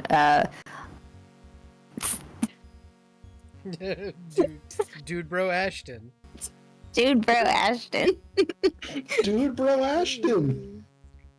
Asking if he wants to fight. Just, Hey, nerd, you want to give me Ew. your lunch money?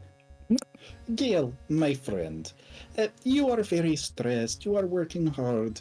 Would you perhaps enjoy a quick bout of Guardian therapy, get your mind off things, help you relax for the holidays? Wonderful suggestion. I appreciate your many offers, Ashton, but I'm afraid I just don't have the time. That is perfectly understandable. Hopefully, we can have a quick bout after everything is resolved when you and Leo get back. Though I do have a bit of a selfish request. A request? Yes, I am the Hand of Court. I have certain privileges now. I was wondering, would you allow me to be the one who officiates the wedding between you and Leo? Absolutely no shame or grudge held if you say no. I understand, but I just wanted to offer. I think Gale was in busy mode, in getting things done mode, and then you bringing up wedding, he probably straight up fumbles like the many scrolls that he's carrying, and that was clearly the furthest thing from his mind. Ashton catches a couple of the scrolls that are being dropped, much with the same dexterity he uses to catch darts and arrows during combat. Yeah, it's almost like Spider-Man like agility. Oh, incredible reflexes. Thank you. A wedding, right? Officiating. Sure, why not? As long as Leo agrees.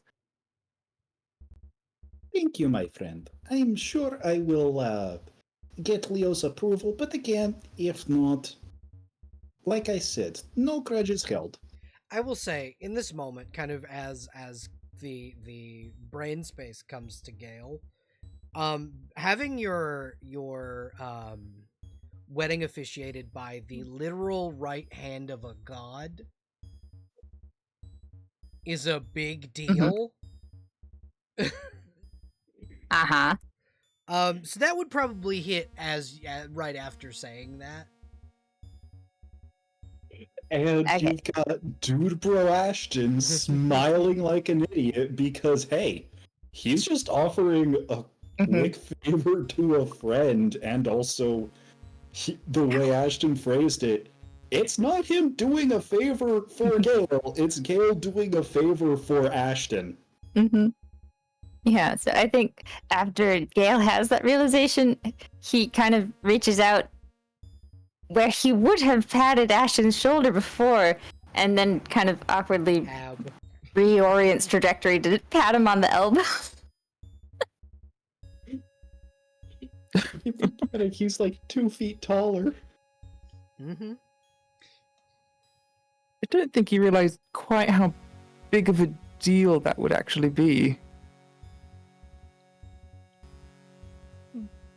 Well, it would be something very nice for me at least, because I would like to have a bit of a guarantee that I get to be there when I see one of my closest and first friends, getting married to the love of his life. You don't have to officiate to be guaranteed an invitation. I'll tell you that right now.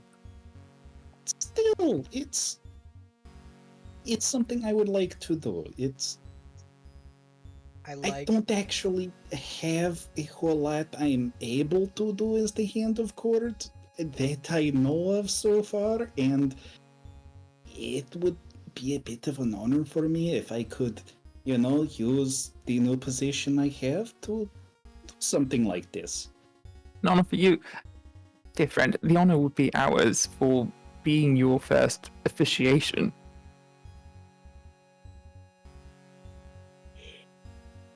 Ashton's smile just grows bigger, and he looks honestly kind of goofy with that big smile, but it's absolutely Ashton's smile. Yeah, big goofy grin on his face. You know what's something I really like? The recall to the fact that Ashton and Gale were the first two to meet each other, like as far as Gale and Ashton's interactions with the party. Yeah. That callback's pretty fucking cool. God, I remember the first time meeting him, chasing him down and picking him up. Nearly killing this man. Nearly killing him. That was almost a year Yeah. ago, by the way, y'all. That was almost Oh a my year God. ago. Yeah. It feels like it was last month. But yeah, so you Yeah, guys are able to... I think Mhm. Gale would walk Ashton back over to the dining hall. Yeah, it's a That's dining the word hall. for it. You walk underneath the yeah. grand staircase into the weird entrance to the dining hall.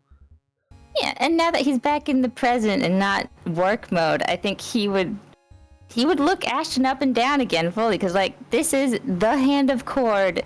He's a Goliath now. He's enormous, and like Gale's clearly sizing you up, and like with a cheeky grin on his face. You know that's very important to know. And he does say, Well, Hand of You've gotten taller since we last fought. Well, what can I say? I've had a few electric moments in my life. No, had a bit of a growth spurt. And that big goofy smile, it almost becomes a permanent fixture. How about another round when I return? It would be a pleasure, my friend. Lower stakes this time. Just a spa, but how about one with neither magic nor restraint? My friend, I mean this in the most friendly way I can. And he places a hand on Gale's shoulder because it's Ashton. He wants to hug his friend, but he's still unsure if he's allowed to do that. I do not want to crush you. I also do not want to snap your spine again. Okay, how about no restraint on my part and just enough for you to not obliterate me on yours? Then I would very much appreciate a spar between us, my friend. It'd be a bit difficult to marry a set of smithereens to a mechanical man.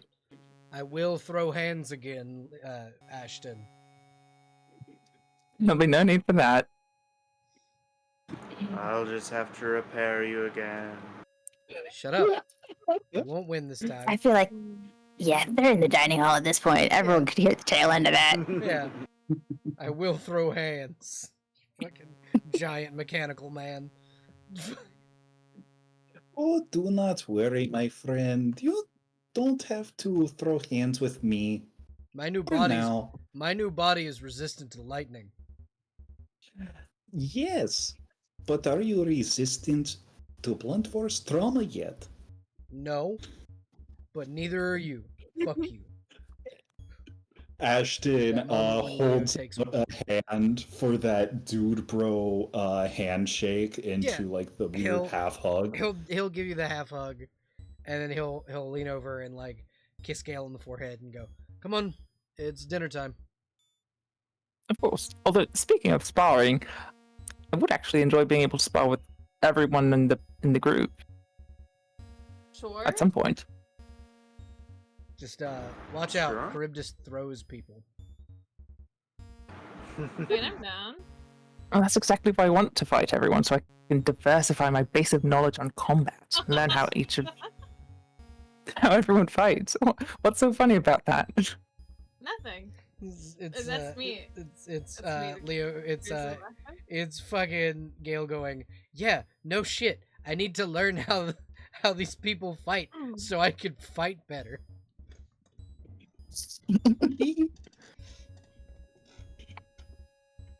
Tactically speaking, it would be the best idea. He's I just mean, going I'm on like that for a bit. Yeah, I exactly. mean, I'm good with fighting. You know, it gives me a chance to get more practice in. Okay, Quincy, overwork. Quincy, feels the fucking glare of doom. You know, Quincy. What? Leo, stop it. Okay, you know what? I mean, I don't have to if you don't want me to. That's fine. No, I'm No, fucking. With I you. insist. I'm fucking with you, Quincy. If Gale wants to fight you, I can't stop him. He's a grown adult. It's just Quincy, like, someone higher than him is like giving him an angry glare. He's like, do I just not do this? He's like, shit. We also need to do. We should like reenact because now we have Quincy here. And you two, gesturing to like, oh, I forgot names for a second. To Gale and Lilith, going just like, you missed like the throwing contest that we had too. That really showed God. like feats of strength. Wait, Yeah, sorry, Charybdis sorry. threw Ashton. I threw formerly, party member. And we had like contest feats of strength / acrobatics. Very great at helping the core. Lorraine was there for that. It's just that Lorraine was dealing with Asmodeus at the time. Yeah. I thought Yeah. because I'm pretty sure that was when Gale and you were there and then you left halfway through and you're like, I gotta figure out what Gale's doing with Leo. Yeah, it was because Asmodeus came up and was like, "Oh, there's demonic presence here. You should go check yes. it out." Yeah. But yeah, so you guys are all able to enter the the dining hall. It's all set up and beautifully decorated, and the group of you can enter together to what is a massive and beautiful feast.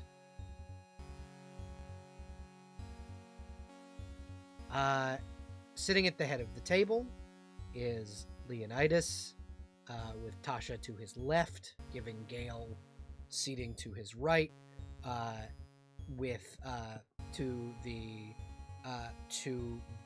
right next to Tasha would be Blackstaff, and then Charybdis, and then Ashton, with Hero opposite, with Hero on their opposite, and Hero, Lorraine, and Quincy on their opposite.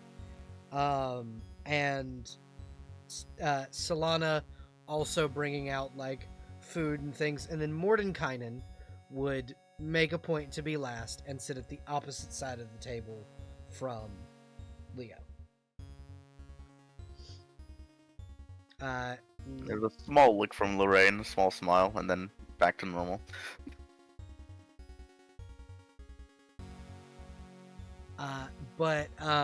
Yeah. So, Gale, the floor is yours. Okay, alright. I think Gale would probably try to let everyone enjoy the dinner together, and there would be light conversation to be sure, but like there's definitely still that undercurrent of this is a goodbye. This is for at least a little while. One of us will be leaving, and that's gonna make the mood a little bit more somber regardless of any festivities. Mm-hmm. So, like, people are able to have fun and enjoy themselves, but there's just this lingering little bit of knowledge. Yeah. It's just kind of sinking in. And then probably sometime after dessert, I think is when Gale would finally broach the subject, was when conversation inevitably finds a lull, an awkward pause. I do want you to, because after this is midway through the meal, roll in perception, Gale. Ooh, absolutely. Yeah. What do I perceive? Let us see. That's a Nothing. 4. You don't perceive anything. Unless I do. Hold on. You know your 9 inspirations. I'm pretty sure I just had 3. I don't know how it turned into 9. I feel like it could be 9. I don't think so. That's a You 16. see- That's better. You see a familiar, fluffy, gray and red cat, kind of hanging about. Okay. Also, a very Gale will large, ignore it. Also, a very large panther-esque shape, kind of stalking around the rafters. And a panther? Panther? I barely know her. Well, Damn it. you don't. I'm just kidding. You know her very well. But yeah, Okay. Alright, so seeing that there's 2 creatures prowling about, I think Gale would turn to Mordenkainen at the head of the table and point them out to him one at a time and say, Master Mordenkainen, I'm not sure if you've had the pleasure of meeting my siblings who've elected to join us spontaneously this evening. he looks down. he's calling them out. Mari doesn't move, but fucking Merritt will in fact unwild shape. And Mordenkainen goes, I have had the pleasure of meeting Merithias. It is good to see you again. He goes, and you, Master Mordenkainen.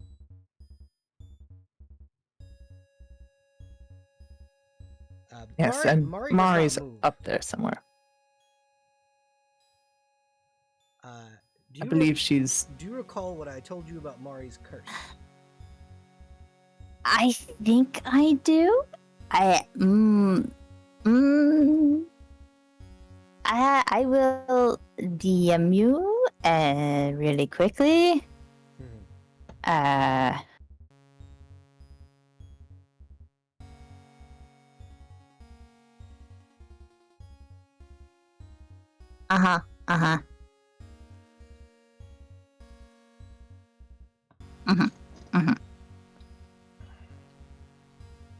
So, yeah. Discussions are Yeah. occurring. Secrets. Scandalous. Secrets Yes. are no fun. Secrets are for everyone. So No, your they're not. siblings just pulled up. Yeah, they just pulled up. They said, get in, loser, we're going shopping. Oh, well then.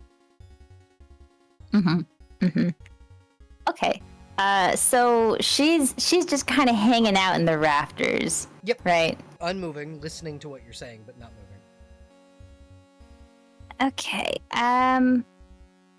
Do I have a specific spell? What level is it? Let me double check very briefly.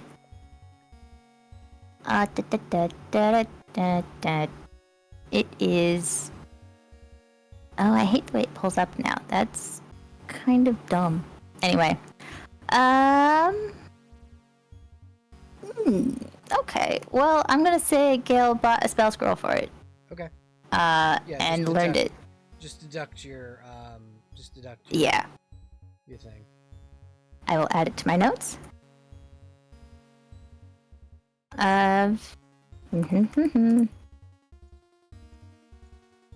Okay.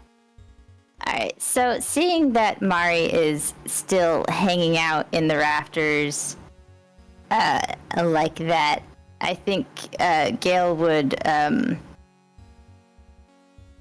feel like there's, gotta be a family signal or something. There probably is. Okay. Yeah. But who is he signaling is the question. I think it would be a verbal thing that could communicate to both siblings. Okay. So I think Gale would probably say something to the effect of, Well, I believe there's another room to the side. If Mari needs help changing, it's got an arrangement of lupines in it, so not like home. You see Merritt nod, and will wild shape again into a flying creature. I believe a bird of some kind, probably like a swallow or something, and like chase Mari down from the rafters. Yes. I will go attend to that very briefly. Apologies, everyone. Please excuse me. and I think Gale would get up and lead Mari to and Merritt to one of the guest rooms. Yeah, Merritt will change back while trying to wrangle a panther. Mm-hmm.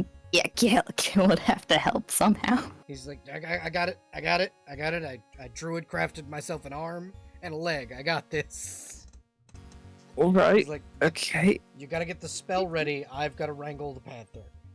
Of course. How long has it been? 3 weeks. She's been like this for 3 weeks. 3 weeks. I've been tracking her for 3 weeks. Okay, we will see if this works, and if it does not, we can call on a master if necessary. Yeah. All right, bring her in. And he'll Yeah, shove Gale- Scuttle in behind you. Gale will cast Dispel Magic once she's finally in the room. And it takes a second for the magic to take Mhm. hold. It almost feels like it's not going to work before she reappears in her humanoid form. She's just like, Would he have to upcast it? He can. no, it's just, Okay. it seems like whatever is doing this to her has pulled harder this time. Mm-hmm. Okay.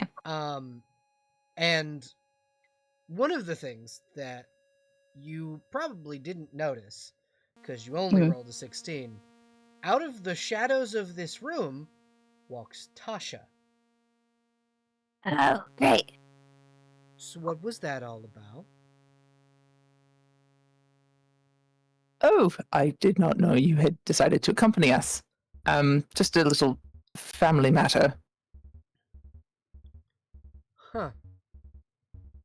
Well, if you ever need help, we are family. Nearly. Still. I am far stronger than you, dear. Naturally, yes, of course. So what, you know what? We can discuss that later. Yes, My it is. apologies. I just wanted to see if I could be of any assistance. And then she will, almost as if walking backwards into the shadow, disappear and then reappear. Hero, you see her reappear in the dining room, almost as if she's been like shadow jaunting, moving through shadow planes and things. And she just goes, Hero, dear, did we ever get into that case of candied apples? I don't know, DM. Did I break into it? You can roll to see. And while you're doing that, we'll go back over to Gale. Gale, your sister kind of looks at you and goes, where am I? You are in Vandalin. Oh, that's way, way different from where I was. Great. Okay. Yes. It was in Waterdeep last time I checked. Yes, that was weeks ago. Great. I didn't even mean to transform. I woke up as a panther. And I can remember the first day and being chased out of the town. Or no, I was chased out of the inn. Oh, I'm never going to be able to sleep there again. Shit. Right. Do you need rest here? Do you need... Yeah. What can I do? I'm just gonna rest. Merritt will go.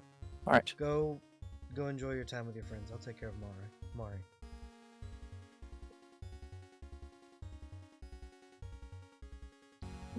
I think Gale hesitates. Like he starts to go and then he looks back and he looks assessingly at the two of them. So most of the time when you look at your siblings, you can kind of almost feel the pull of their curses. Mm-hmm. It's almost as if you don't feel that from Merit anymore. Mm-hmm. Okay, yeah, that gives Gale pause. So I think he took a couple of steps and then he doesn't move anymore. And then he just he doesn't even try to get Merritt's attention, but he just says, Something's different. We'll talk about it when you get back. When I get back. Yeah. If you insist. No, like when you get back from dinner. That is different. Yeah. Fine. I assume you're gonna come say bye before you go gallivanting off with the world's most powerful wizard. Not gallivanting. Will this room be comfortable enough? Do you need different accommodations? Mari? Marius goes, no, it's fine. It's fine. I just hope you don't value these sheets, because if I turn into a panther again, there's claws don't really agree with silk. I can always mend them. Cool. And she'll like lay down and flop, and Merritt will kind of go, thank you, Mather and Gale. yeah. Gale just kind of nods. He's suspicious. Okay. Well, he's a little suspicious. He's slightly suspicious. Okay. But he does head out and back to the dinner. Yeah. And you guys see Gale re-enter the dinner. I'm gonna ask each of you, what is your favorite part of the meal, you think? What are each of you eating? And I'll kind of call on each of you and see what you guys probably what you would have wanted to be at the dinner, what your characters probably would have wanted at the dinner, and I will kind of tell you what else is there other than the things you requested. You request in this moment. So we're gonna start with Charybdis. The first thing I can think of is the king crab. Yeah, absolutely. There is a massive like seafood platter, and the king crab is like fluffy, and it's it's very succulent, very like partly sweet, partly savory meat. Crab is absolutely fucking delicious. I don't know if you've ever had it, but it's great. Sensation. Quincy, Yeah. what do you think your favorite part of the meal is, or what he would want to be there? I imagine, unlike me, I don't think he's a particularly picky eater. Mm-hmm. I think he's like, despite not living in the Underdark, I imagine he's fond of like. So I imagine his family, like, despite them not living, or like going near where his dad grew up, like, imagine they had like a lot of.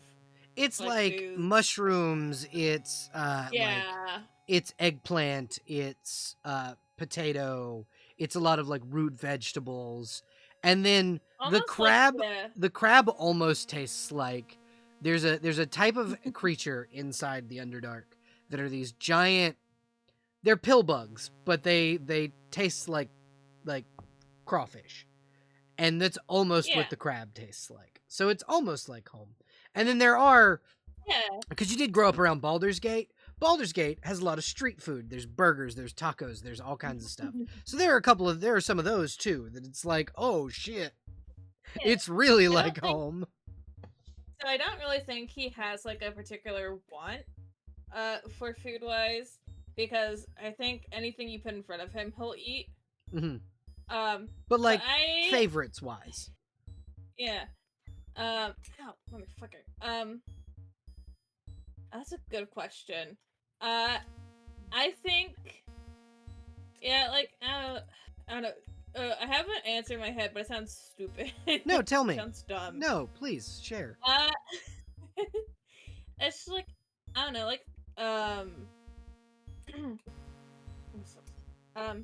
well, like I think mainly like vegetable, like almost in a way of like vegetables and the mushrooms and shit. In He's a a way, like vegetable man. it almost, yeah, he, in a way that it looks like he's a vegetarian, and the way that he like I think prefers. I will say there is vegetable. eggplant parmesan.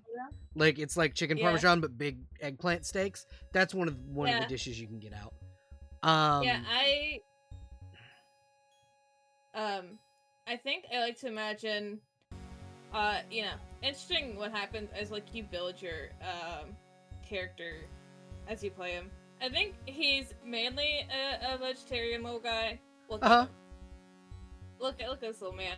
Yeah, so like mushrooms, vegetables, and like the vegetarian like sort of versions of like the meat dishes and whatnot. I also think he just like enjoys listening to the other people talk. Okay. And like kind of watching what people are up to. Yeah. In a way of like used to like watching and getting used to like. Yeah, you're people dynamics. watching. People watching upstairs. Yeah. Hero. What is Hero's favorite part of the meal? Let me check and see if you got into the. Yeah, you got into the thing. Yay! With a 24 using thieves' tools. You're able to get into the like massive, and it is a massive cabinet full of like candied apples and caramel apples drizzled with like hardening chocolate sauce, and like it's all kinds of sweets that involve apples because it's kind of a staple carnival food. Yes. I think that is what Hero is indulging in beyond like the sweet candied like meat. There is a second locked area. It's not glass like the rest of it. If you want to roll again at advantage. Okay. Secret chest. Yeah, it's in the bottom of the. It's in the bottom of the thing. Only 18. You get it open. And inside is what appears to be still warm funnel cake.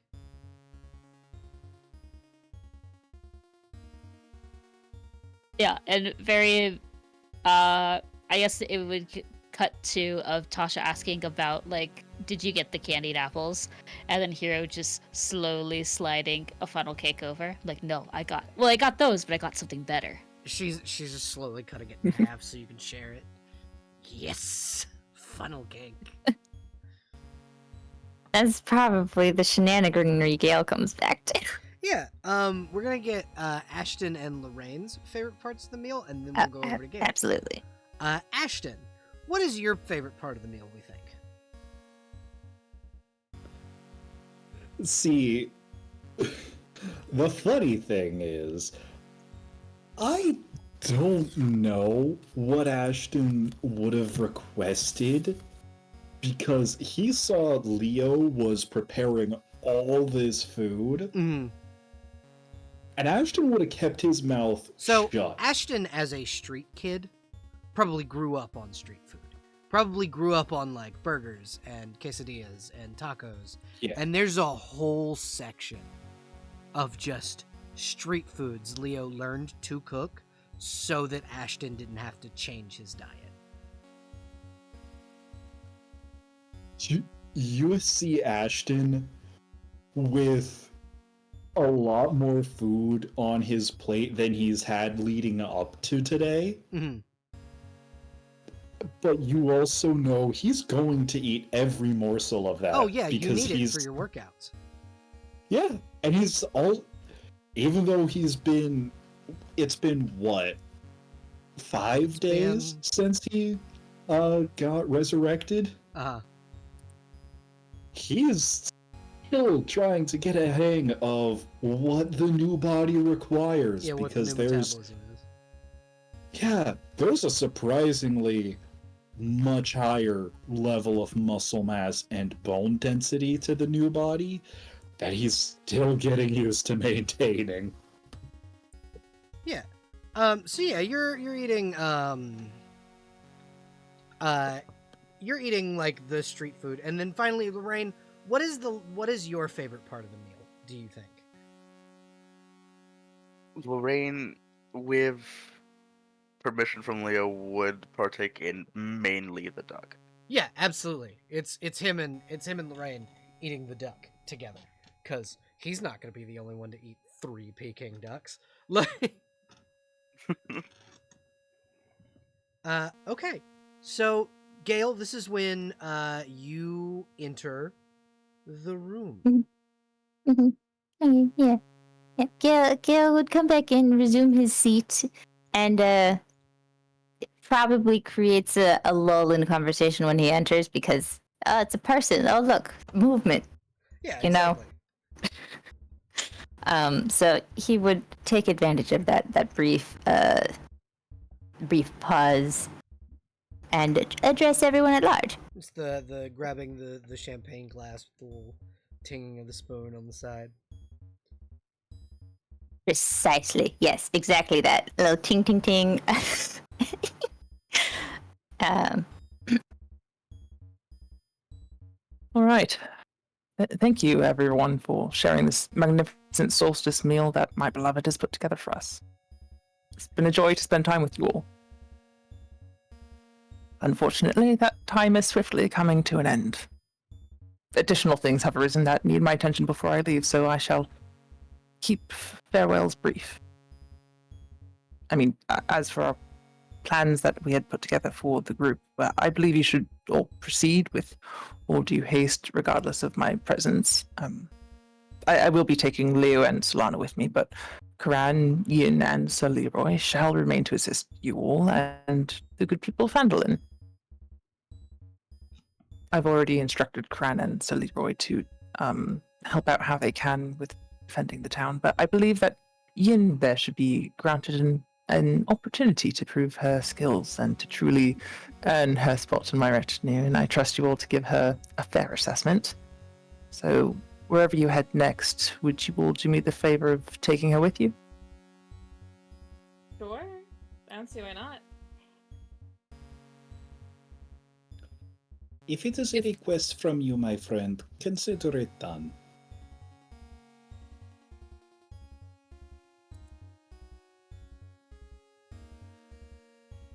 What about the rest of the party? Do any of you respond to Gale? I think Hero holding up like a glass of like whatever sugary sweet drink that we have, a cider or something like that. So, because it is the Forgotten Realms, soda is canon. Oh, okay. But yeah, you can. I have was a thinking it was sugary cider. Sweet, yeah, you can absolutely have sugar sweet cider. Like absolutely. Yeah. Morton kind of brought that douchine. Yeah. That is the thing that that is Mordenkainen's favorite drink. yeah. And I do think Hero just holding the drink at the air, going, the more the merrier. And Tasha I'm happy goes, to hear "Here, it." here." Well, our gallant hero, you and I really must have tea when I return. I'm simply dying to hear all about you and Leo as children. All the embarrassing tales you could tell me, I'm certain. Leo just lets out a long, heavy sigh. And of course, the Witchlight Carnival. I would love to hear about that as well from the perspective of Tasha perks someone up. on the ground. Really? I could get you. Well, would you all like tickets? She'll almost as if magic has a handful of them. I don't think that. Is this wise? I mean, Yeah, from Tasha, yes. Yeah. Yeah. This Like- is literally her inviting you to her home. Like I said, with the previous owners, it wasn't a great decision, but these are customary, they're great shows. We probably, maybe when I get Little Star and we rescue her, we could do like a whole big, like, go to the Witchlight Carnival, reunite a mother and a daughter, and celebrate. That would be perfect. Would the tickets be good until then? Oh, the tickets come from me. They're good for all time. You don't even have to renew them. Very well, then I suppose we accept if everyone's in agreement. Fine by me. Everyone add a ticket to the Witchlight Carnival into your inventory. Yeah, I don't think that Quincy's ever gone, so it's very intriguing.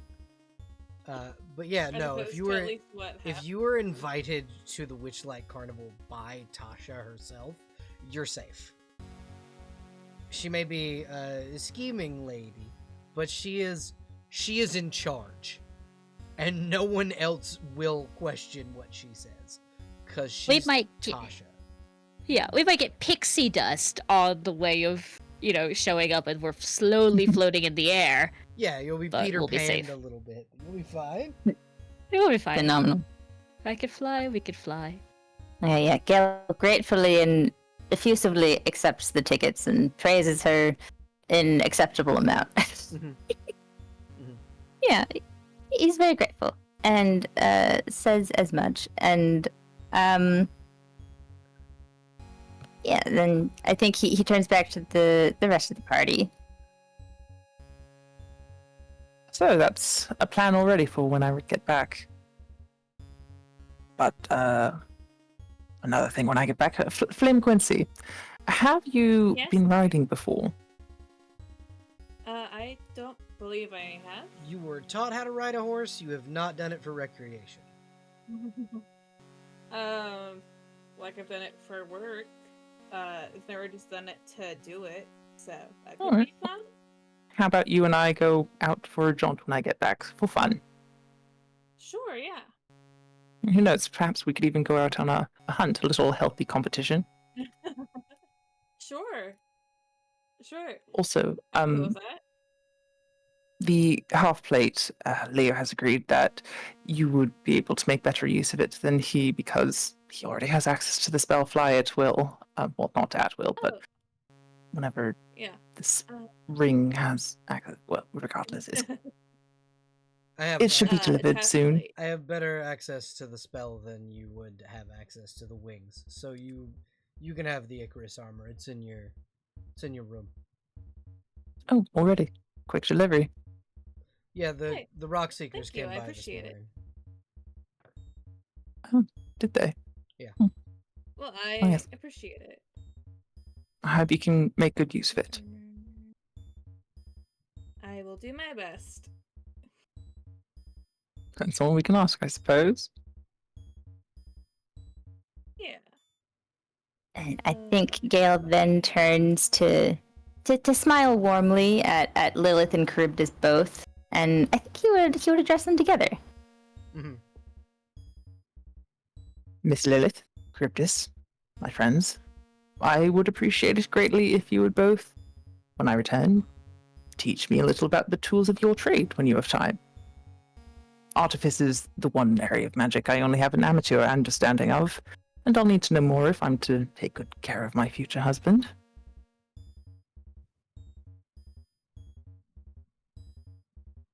I'd like that, Gale. Wonderful. Charybdis, do you have anything to say?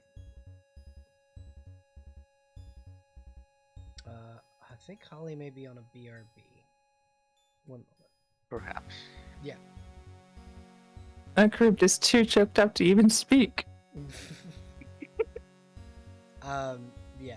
Holly is on a BRB. I know you feel deeply for me, friend. It's all right. I reciprocate. Oh my goodness. But yeah. He's gonna kick you.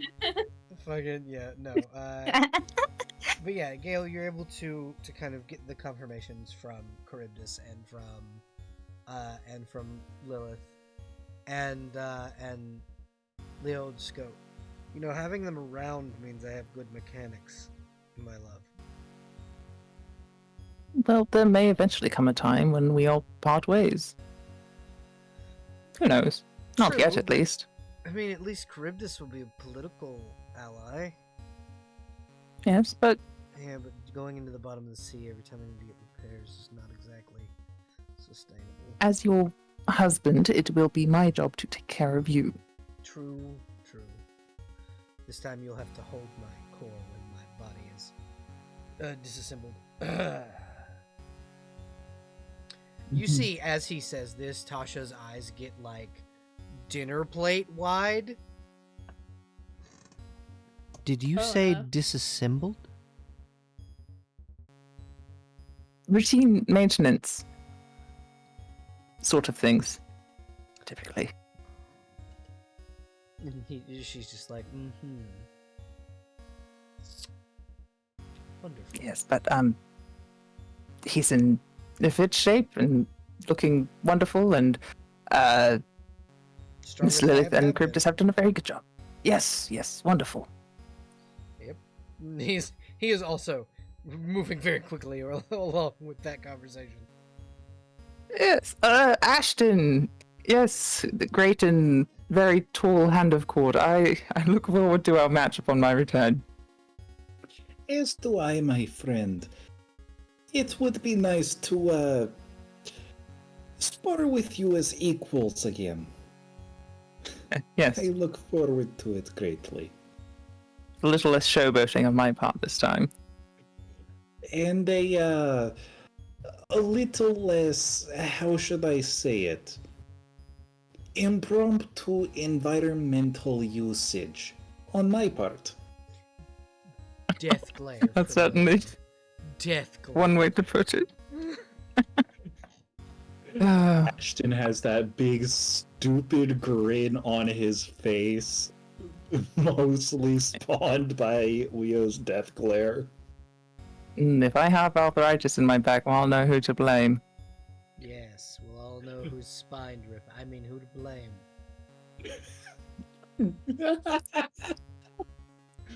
Well, I have a sibling to take care of, a magic carpet to return, and a favor to fulfill for my master. For all the damages caused by a dragon remains. I hope you all fare well. I suppose it's about that time. Mordenkainen will stand with you, and will move to the edge of the room, and will bow to the party and go. It has been good to see all of you. It is good to know my apprentice has been in good hands up until now. It is sad to know that one of you has fallen. I did do some research while I have been here. Thank you all for taking care of him. I will take over from here. And he'll look to Gale and go, come with her, Gale. Let us go. I will Myself and see you shortly, Myself and your retainers will be outside. of course. You could go on ahead. I have access to the tower already. Yes, but we're not going via the tower. We're using the carpet to get to darkmoon. Oh. I suppose you will have to wait then. Alright, I will try to keep it brief. Thank you. And he and Leo will look to all of you and go, take care of yourselves. Don't die. Yes. May the goddess of moonlight illuminate your path and make known truth from illusions. And he'll look at all of you, Leo will look at all of you and go, if any of you die while I'm gone, I will revivify you and beat you to death myself. I love all of you. I will see you when I return. Have fun. Stay safe. Don't die, otherwise I return that favor to you. See, that's what I'm talking about. That's the enthusiasm. Yes, Technically, I we're will. both wrong. I will revivify Revivify- you and shake you. It has a very brief casting window. Never Leo, mind. Leo looks at Gale and goes, "We know. It's a joke. That's just It's an the inside. conceit. Hmm. Yeah, it's an inside joke." Very well. And Enjoy your jokes inside. and Leo will kind of go around and give everybody hugs and go, Yeah. and go up to fucking Hero and go, listen. If I'm not there by the time y'all fight that fuck off white dragon, get me some scales, okay? Yeah, have a sure, why plan. not? We Have a fought a bunch of plan. dragons already. And that one's personal. Exactly. I have a plan. I have a plan, and you're gonna help me do it. We're gonna conspire and scheme like we did when we were kids. That'll be great.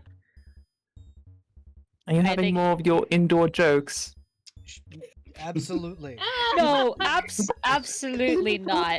And I feel like Kira's tail is giving it away Yeah. in excitement. He gives Hero a fist bump and then we'll head out the door with Mordenkainen. I think Gale would like politely bow to most people, maybe briefly shake hands, etc. Probably go for like one of those bro arm shakes with Ashton. Yeah, the warrior's handshake. Yeah. It's so awkward. Oh, It is. Ashton his smile is a little strained now because he's not good with goodbyes. Would Gale be able to tell with his low wisdom? Yes. Yeah, I think Okay. I think it's like tears from Ashton. Oh. Okay. Gale's gonna pat Ashton's like hand with his hand, like the one that's gripping his arm with his other hand, and would just like consolingly say, I won't be gone long. I'll be back. Promise. I was thinking when Belle's like, yeah, Leo goes around and gives you all a hug. I'm just thinking about Quincy going, this man who's been staring at me. Quincy gets a handshake. Good. I think he would, like a rabbit, be far too nervous. He's nuts. Quincy gets a handshake and a He's salute. like, okay. Quincy gets a handshake, a salute, and a "Don't Yeah. die, soldier." And I will not die. I will do my best. Leo walks away and Quincy heaves a deep sigh of relief. but yeah, just it's more before- like his shoulders relax just a little bit. yeah, just before Gale leaves, he would say to Quincy, You know, for him, for a stranger, that's downright friendly. Oh, cool. That's practically him kissing you on Here's both cheeks. I think Quincy's brain stopped at kissing him, and I think short circuits for a second. He's nods. I am glad that he no longer looks like he wants to kill me. At least, we're getting somewhere. You'll have more opportunities to bond when we get back. Well, to get back, one must leave travel- first, so Yeah. Travel safely. as if I have much say in the matter. Because there's so many people keeping me safe. I'm not implying that I will be unsafe, but that I will be safe because... Never mind. skitters out of the room. "Yeah." This is very awkward wizard skittering away. Yeah, just scurrying off to the room that he left his siblings in. He gets back, and Mari is. You ever seen somebody asleep but with a fever? Yeah. That's Mari. Mhm. And Merritt is there and like using magic to keep her safe and keep her from transforming, and you can see him kind of. He's got what looks to be a wand made of thorn that he's using to cast some spell. You can't tell what, unless you want to make an Arcana. can't. An I do. Arcana check. Yeah, you can. Arcana happens to be one of my specialities. With the 14. Not today. Damn, It is a I higher. got one more inspiration. Okay. I'm gonna burn it. Okay. If I'm going out with a 20 fucking 5. He is casting. He is casting. Fuck. What in the goddamn hell did I? My brain has lost the spell and I have closed his sheet. He is. Plus. No, it's greater restoration. He's casting greater restoration on her. Ooh, that's a decently high level spell. Yeah, he's decently high level. Mm-hmm. He's kind of a beast. Yeah, Gale's gonna rush over and try his best to assess her condition and whether or not he should get someone stronger to intervene, aka Tasha or Mordenkainen. It seems that the greater restoration is keeping her stable, but if it were to stop, it would not, like, she'd change. Okay. Yeah. Yeah, Gale's gonna look to Merritt. Like, why didn't you say she'd gotten worse? You could have sent it. Never mind. I didn't realize how bad she'd gotten. I caught her as a panther. I meant just now that things had gotten. You were No time. No you were time. busy. Go, and there is a soft tap on Gale's shoulder. Tasha has followed him. Okay. Yeah, Gale would turn and then Be like, oh, well, this works out fine because I was actually going to find you to ask if you would be willing to lend your expertise. A witch doesn't do anything for free, Mithrin Gale. That's why I said bend. Not that I can return it. What do you want? And she kind of leans in. She gently, like, grabs Mari's chin, tilts her head to the right, tilts it to the left, and goes, "This is a witch's curse. I don't know who she pissed off, but she was powerful." did Gale know this? You wouldn't know who it was, but you do know it was a witch. Okay, then yeah, Gale doesn't look surprised. A favor. An undisclosed favor. Yes. I am afraid I have been prohibited by your son from making any undisclosed deals with no specific terms. He knows me well. Fine. Well, I want you to find whatever the witch was, whoever the witch was that did this, and tell me her name. Simply get me her name. And I will cure your sister. Okay. I think Gale looks to Merritt. Merritt goes, her name was Igwilv. Tasha goes, what? No. No. Hold on. What's this one's name? Merithias? No, the other one. Or Mari? Yes, that one. What was her name? She Marion? makes a little book appear and flips through pages and goes, yes. No, this was me. This was me. This was one of mine. Ooh. One of yours? Yes, this was one of mine. I did this. Excellent work. I was wondering who it was. She's like almost admiring the curse now. May I ever so politely inquire why? She opens the book. Oh, apparently Gratz had his eye on her. Of So course I he made- did. And he's not a cat person, so I made her into a panther. Okay, may be doing more harm than good at this point. I am certain you had Oh, it was- decent intentions. No. This was not a request. This was me doing this out of spite, dear. Okay.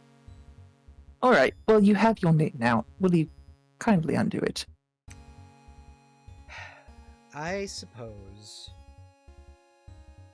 And she will wave a hand, and almost as if the soul of the panther appears in her hand in a small ball, like a crystal, and she will place the small, it's like one of those larger marbles, into a little bag, and go, there you are. She'll wake in 3 days, unable to turn back into a panther, but she will be safe. All right. As long as she'll be all right. It's too bad that I was fooled into I fooled myself, I suppose, into undoing one of my own curses. It's very obvious that she knew the whole time. Like, even with your low wisdom, she knew the whole time. This is her just doing this to fuck with you at this point. Are there any other members of my family that you've cursed, as far as you know? The one whom I made everyone forget. When you look away from him, you don't really think about it until the next time he appears. Who? And she just smiles and goes, exactly. And then she disappears. Merritt. Alan. Oh, okay. I thought... No, never mind. Yeah. It's Alan. Wait, You ever wondered why... she cursed him too. Mm-hmm. All of our family has curses on us. Well, I knew that much, but I didn't... Yeah. Alan and Mari... I didn't know it was her, but a long time ago, ran afoul of... Well, Mari ran into Gratzt and ran afoul of Igluv, which I guess is Tasha. That woman goes by far too many names to keep up with them. And Yes, she then does. Alan, in a fit of rage, tried to invade her home to get Mari cured. And according to what my master says, what happened to Alan was he said, "Why don't we forget about all this?" And she used that as a terms for the curse, essentially. Unfortunately clever. Yeah. Such is life when you are dealing with a witch. Yes. Yes. It is going to be interesting having a family like that.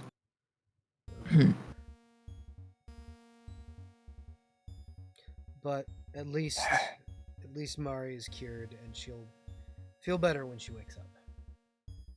And at least one of us will be fine. Well, I think you'll be fine. Are you Ha-ha. taking care of yours? I have a better question for you. What is up with you? What do you mean? Something is different. Oh, my curse was cured. I got rid of it. Okay, 2. Great. Yes. I went on kind of a spiritual journey and found a god. A god. Yes. Just in the woods. Well, you know, when there are gods of nature, they just kind of happen to live in the woods. Alright. So what did you do to get this god to cure you of your mercurial... He'll gesture to all around him and Compunctions. go, "What's missing from this equation, Mithrin Gale?" A couple of limbs? Nope. Well, yes, but that was not because of that. Dragon. Dragon? My wolves. I had to let them go.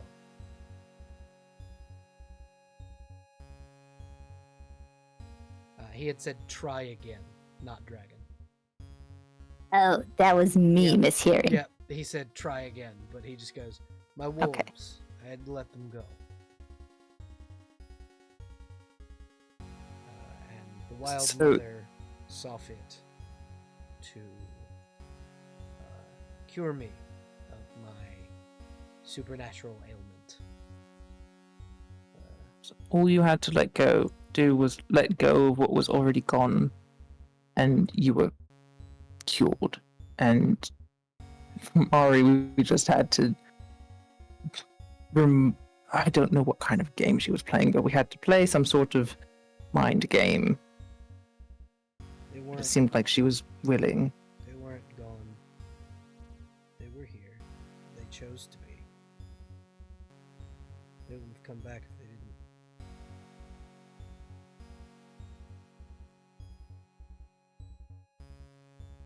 I gave up what was precious to me. One of the few things that I had left in the world that was.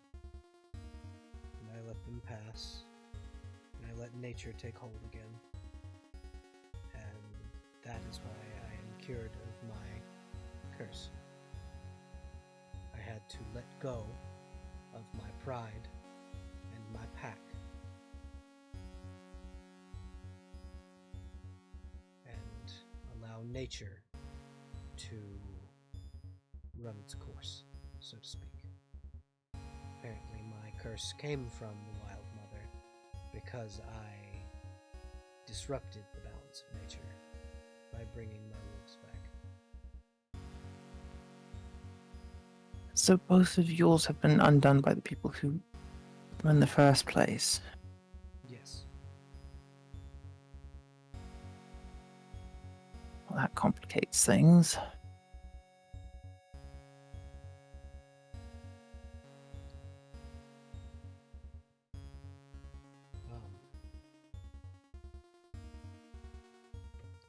I will still look for that flower you had mentioned.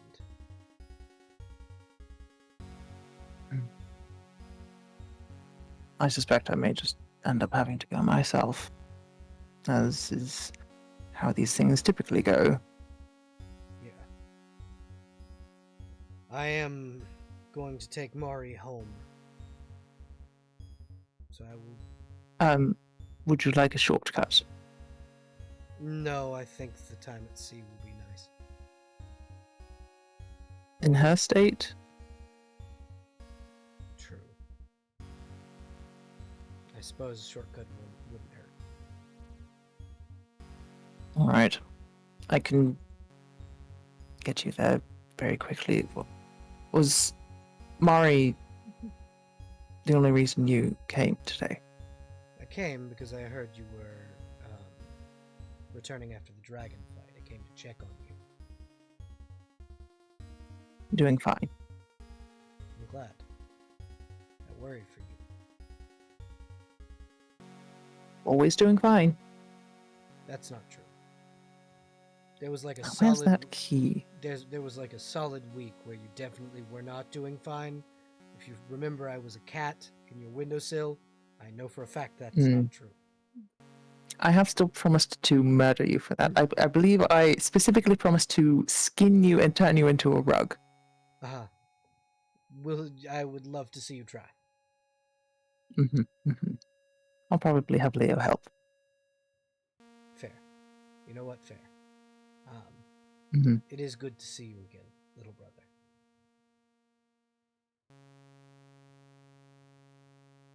Gale looks like he was gonna say something pithy and rude. And then he looks like he was gonna try and say something heartfelt but untrue. And then he just falls silent and nods. I understand you And don't want... It's not nice seeing me, but it is good seeing you. I'm glad you are at least well. I can say that much honestly. That is the best I'm going to get, at least for a while. Perhaps a long while. Yes. So, shortcut. Yes, shortcut. Get you out of this awkward situation. Gale pulls out the key that Mordenkainen gave him, and where's the nearest or door with a lock? The entrance to this bedroom. Okay, cool. So yeah, Gale goes over, and it looks like he's locking the door and then unlocking it, and then he opens it, and it goes somewhere that is distinctly not the same hallway that it led to before. Yeah, it could even be, if you wanted it to, the Royal Palace in Melvaughn. I was gonna have it go to the Nexus room and then connect to the palace. But you know what? I Yeah. like that. We'll do that. Because the Nexus room can only be accessed once every so often. Like, it's not an Mhm. everyday thing where you can do the full Nexus. Yeah. Okay. And so, this key allows you to do the Nexus once. I haven't quite tweaked how many times how often that can be done, but it's not every day. We'll sort it out. And then it's every day you can access the Magnificent Mansion. Mm-hmm. Okay, so for the sake of this, then at least it opens to the palace, and the door that it opens to is the library. Fantastic. And he just kind of carries Mari in and goes, "Goodbye, Mithrin and Gale. Don't die." And then he'll carry Mari off into the palace. Yes, I could say the same to you. I'll try. No promises. Maybe I wouldn't mind if you did. Don't try too hard. I'll say that. And he'll just walk away without responding to that. No matter how bad it hurts his feelings. He's just going to keep walking. Didn't mean that too seriously. That came up. Never mind. And he opens the door and takes, and you can kind of hear the library door shut. And then the far off muffled, "Oh my goodness, Lord Merritt," and of the guards, because he's not been back to the palace in almost 6 months. Mm-hmm. And I believe he's still exiled. So he exiled himself. Okay. It was a self-imposed exile. So legally Uh-huh. he's not exiled. He just was like, "Here, have the throne. I'm gonna leave now." Mm-hmm. But yeah, you can close the door on Melvant, Mhm. and Gale can head out. Yeah, Gale will be muttering to himself about how it was meant to be a joke. It was meant to be a cutting, pithy thing, and then just too far, and blah blah blah. Basically, just berating himself the whole time as he's walking back, and then he puts on his game face, his work face, and goes back out to meet Mordenkainen and the rest. Yeah. And that is where we will pan away from Gale as they sail out from the Flies off into the sunset. Yeah. Thank you, Lynx, for being here. Mhm. Thank you for playing, and we will see you in a month. Of course, yeah. I'll be back as soon as I can, y'all. Thank you for putting up with my absence. No We'll problem. miss you. I love you all. I will be listening in, so don't do anything too Yay. crazy. Murder. Thanks, I love promises. you. I hope you have fun. I'll do my Don't stress best. yourself too much. That I was a love joke. that. That was a joke. No, you're good. I that love was that. phenomenal. Good job. Okay, no, but for real, I love you all. I do need to go. All right. Yeah, have a Bye, good night. Lynx. Good boy. Goodbye, and goodbye, stream. Bye, stay safe. Goodbye. This is Quark Links spacing out. Literally. Phenomenal. Bye. But yeah, so you guys, the party is left in the dining hall as a distinct lack of wizard now is part of your retinue. The party feels. Say what? Isn't Leo and the other one also gone already, Yeah. or So is that later? Leo, Gale, Solana, and the baby dragon all left with Mordenkainen. We're down 2 dragons, a wizard, and a paladin. Yes. And so you are left with the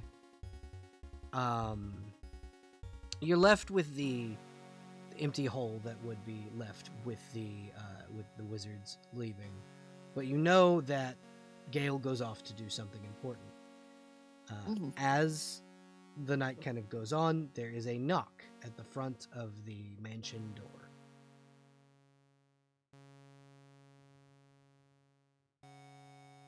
Hello, who's there?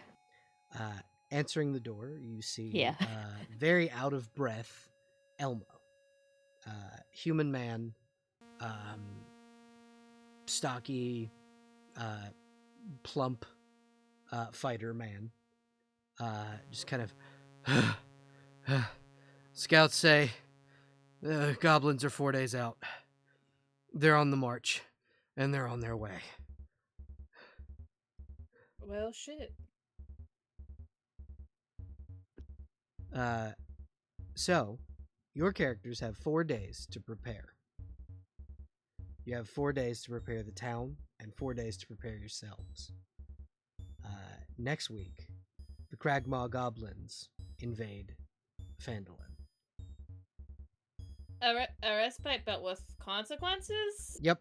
Damn. No rest around here. Good lord. You got a day. No rest. It is Yeah, it is yeah. a moment of respite. Moment. Yeah, sorry. Sorry, you're so right. Look at the keyword moment. Yeah. So here's what I'm gonna do. Yes. Would anyone else like to have a scene before we end stream? I know Lorraine wanted to do a flashback with Leo. Yeah. Does anybody else want a scene before we end stream?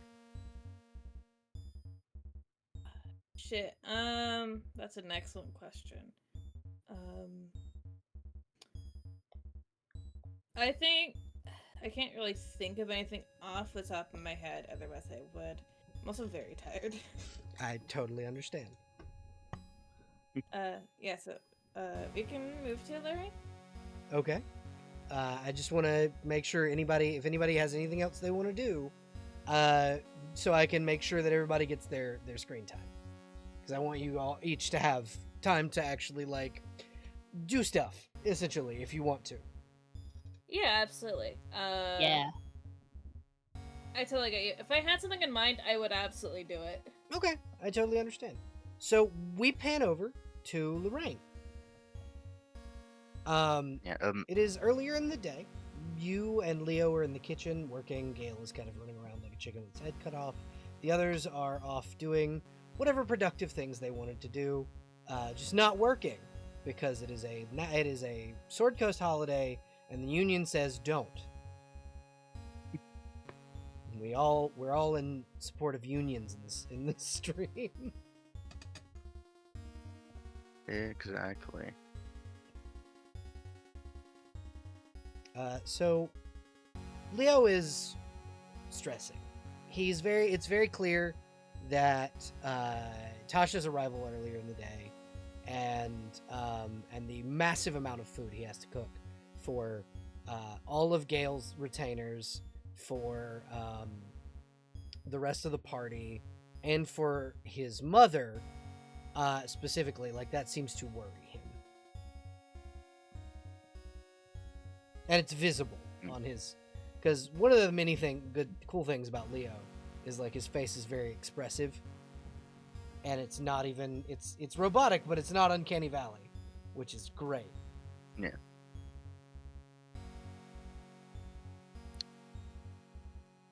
Lorraine hesitates. She's doing her own thing in the kitchen, helping. She doesn't really look to him, but she just sort of matter-of-factly just states, Leonidas, you're stressed. Of course I am. I always get like this around my mother. And with what Mordenkainen said, I'm worried. Well, would you like to tell me what's on your mind, then? You saw how ragged Blackstaff is. Yes. I'm worried that Gale will get that way. I'm worried that things are going to turn out poorly. I'm worried you are all going to die where I cannot help you. There's a lot I have on my plate. Right now, it's this food. Food is important.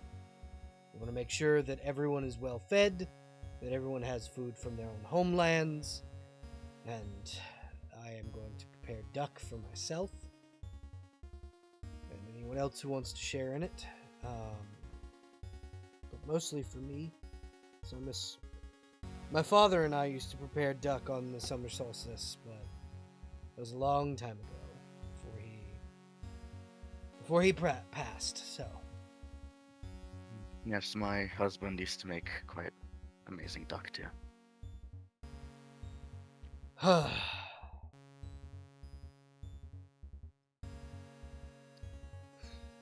don't. Leonidas, I know.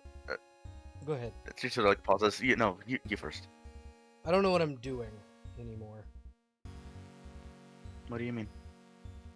I don't know. I don't tell the others. I won't. When I walked away from Mithrin Gale in that cave, the temple, my oath broke. I see. I have reaffirmed it, but breaking it in the first place was jarring. I can imagine. And I try not to act pious because I'm not a perfect paladin by any means of the word.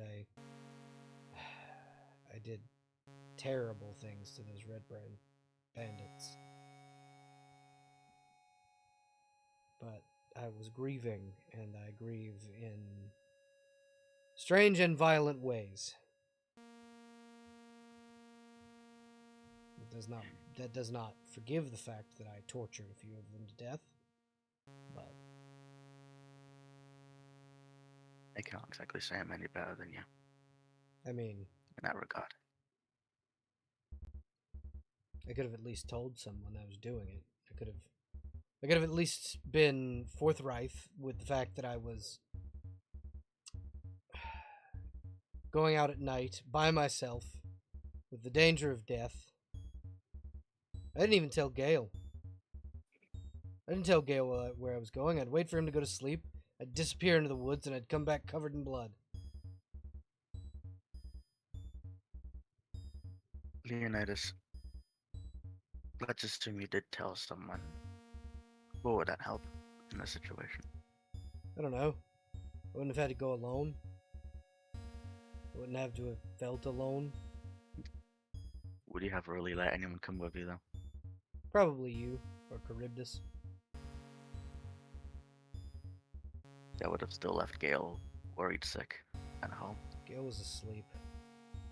Gale only found out because I deactivated before washing the blood off.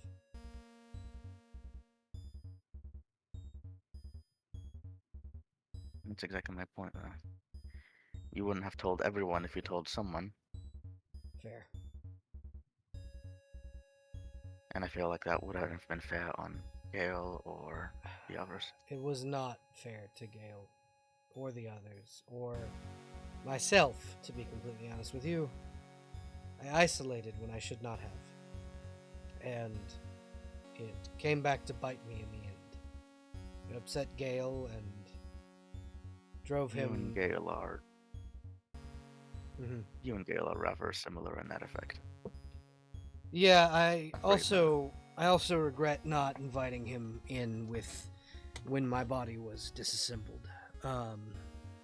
It probably would have stressed him, but it probably also would have fascinated him to see how it works. But I just... Well, as always, next time. Yeah, exactly.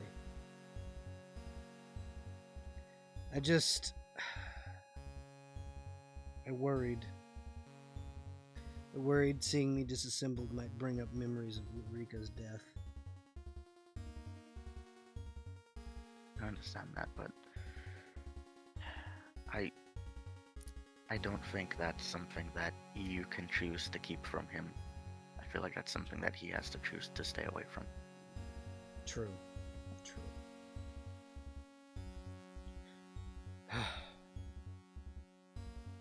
You were going to say something before I started. What was it? Right. I just wanted to say that I know both of us have not been the best at keeping ourselves safe while keeping the others alive, at the very least. No, you and I go down more in combat than I think anyone else in our group. Yeah.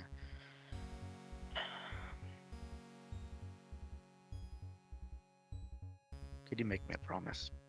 I'll keep him safe, That's not what I'm asking. and he'll keep me safe.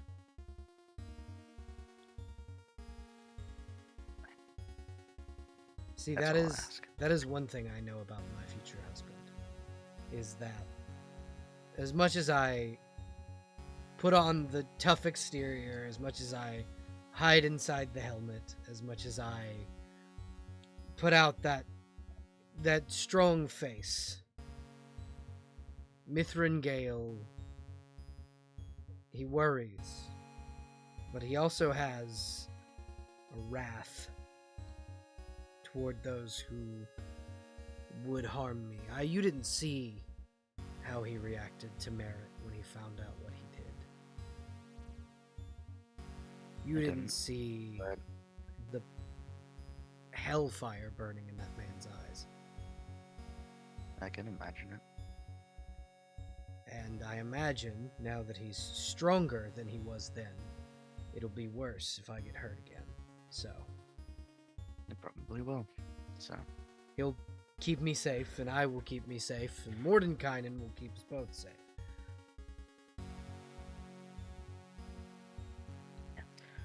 that and I wanted to give you my word that as long as you're gone, I will do whatever I can to keep the people here alive. He'll place both hands on your shoulders and go, and just gently shake you, and go, "You have to stay alive too. I know. Do I not will. burn yourself Just- to death." That is part of the armor. I cannot help that. Fucking Asmodeus can't do something about it? Not right now. Maybe I'll talk to him another time. You can't design your way around burning to death? This suit is new to me. We got it from Trog shop. Look, It's got a look lot of- here. No, hold on. And he reaches into his bag and he pulls out a set of blueprints and hands them to you. And he goes, "These are the blueprints to my body. Use them to improve that fucking armor." Well, that'll help. I also may have bought two drums of crude oil for it. You mean an explosive compound? Yes, exactly. And you just see him like Jean-Luc Picard once again. Just heavy facepalm. Are you shitting me right now? Why did you It's buy going to be 2 fun. barrels of crude oil from the kobolds? It's gonna be fine. I can use it in junction with the blueprints you just gave me Mm-hmm. to make it safe. How is adding more accelerant making it safe? Enlighten me. Well, the accelerant isn't what's gonna make it safe. The accelerant is gonna make it more effective. You see his eyes close and like his jaw clench, and he takes a deep breath. He goes, "Okay, continue." So that, and then in junction with the blueprints, as you said, are to help improve the armor. Actually, will then be give me safer. those back, and he'll pull out a different one. And this is the steel defender blueprints from the Steel Watch that Merritt used. He goes, "Those technically I was the prototype. Those are the complete unit." You trust me with this? I mean, I trust you more than I trusted Merritt. That's for damn sure. Means a That's lot. why I stole these from the archives. Burn those when you're done with them, by the way. You Yeah, can keep a that's copy probably and a then good idea. destroy them. Yeah, good idea. No one else needs to get their hands on them. I know that you'll use them responsibly. You and Charybdis. Charybdis can also have a copy. Okay, I will make sure to give her a copy too. Fantastic. Listen, we're getting off topic here. What I'm trying to say is I picked up some spells, and I think I am more equipped now than before to keep everyone at the very least alive. And yourself alive. Yes, of course. Big keyword there. Yes. Good. You don't have to come back to your charred corpse. I was given resurrection. Probably just some burns.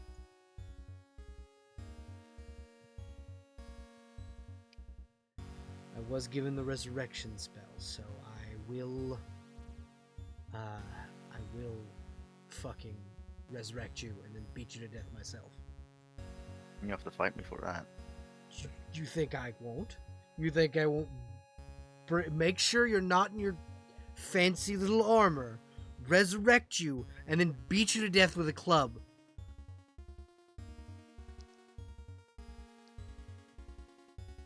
I can't believe you would beat an old sickly lady with a club. What was Maybe don't. passing? Uh-huh. I thought that was beyond you. Nope. If you get yourself killed, it's definitely not. I did have a question regarding Go the ahead. temple of Moloch. Or Maglubiet, rather. That corpse. What was the problem with it? Why did you beat it to death with my club? Right, you weren't there when I was talking to Gale about it. Like she sort of like moves back, sort of sits down on the counter where it's just like no food stuff. Yeah, there's a counter space for that. Yeah.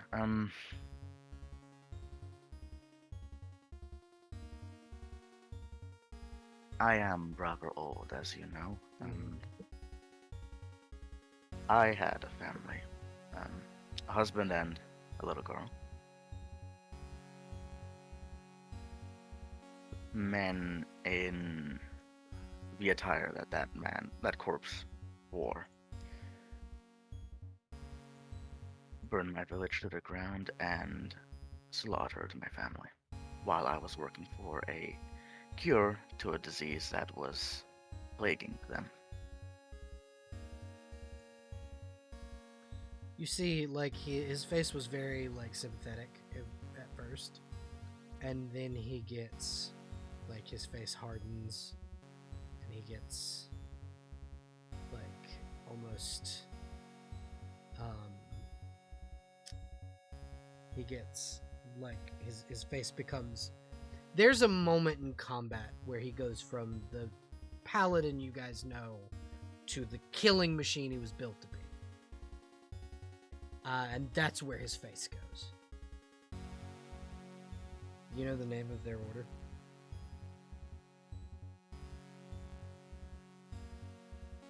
I do. I will not tell you because Oh, I you will already go know. ahead and do. I already know. I'm supposed to know all of the Knight's orders and all of the Sword Coast. Gale is an ambassador, and I have to keep him safe.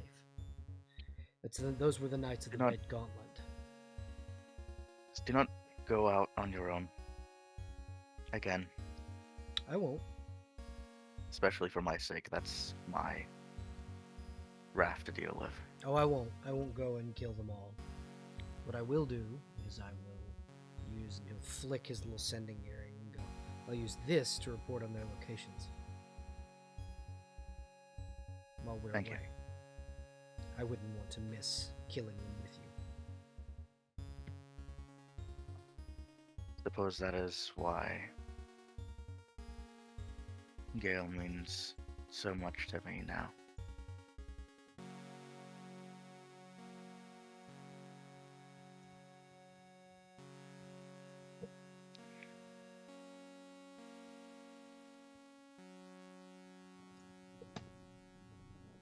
Leonidas, I'm aware that we did not start off on the right foot. I remember quite vividly how you threw me to the ground, in fact. You know, I try to But forget when I do things like that to my friend. I'm sorry for reminding you. It's okay. It's a joke. It was rather impressive, though. I will say that. I try. But yeah, what I'm trying to say is, you mean a lot to Gale, and by extension, you mean a lot to me.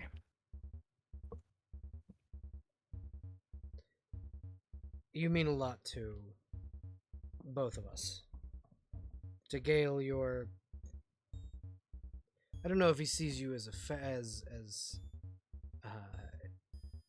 like a sister or like a mother figure, but I know, to me, you're like a best friend. You're one of my only confidants. You are one of few people whom I would trust Gale's life to. And I'll do my best to live up to that trust. it's you and Ashton and Charybdis. The others are getting there, but it doesn't hurt that that you've bled with us, you've fought with us, and you have seen us through some of the worst of times. Hero's also there. Hero is an old friend of mine, and giant goofball he may be, he is very talented. And I know that while Gale and I are gone, I can trust him, or them, to keep you all safe. And for you to keep them safe. Yeah. I'm glad to have you. He'll hold out his hand to do the like warrior clasp.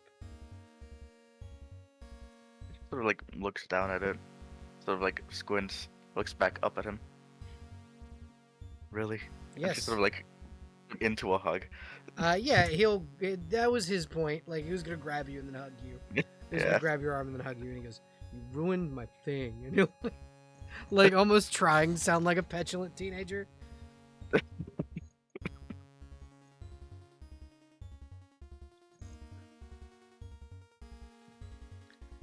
And I'm glad you're around. he smiles and goes, "I'm glad I'm around too. I may not be for right now, but I will be back, and hopefully I'm back in time to show that kick that dragon's ass."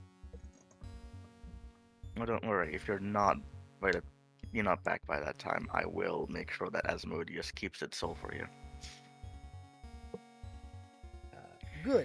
Good. Thank you.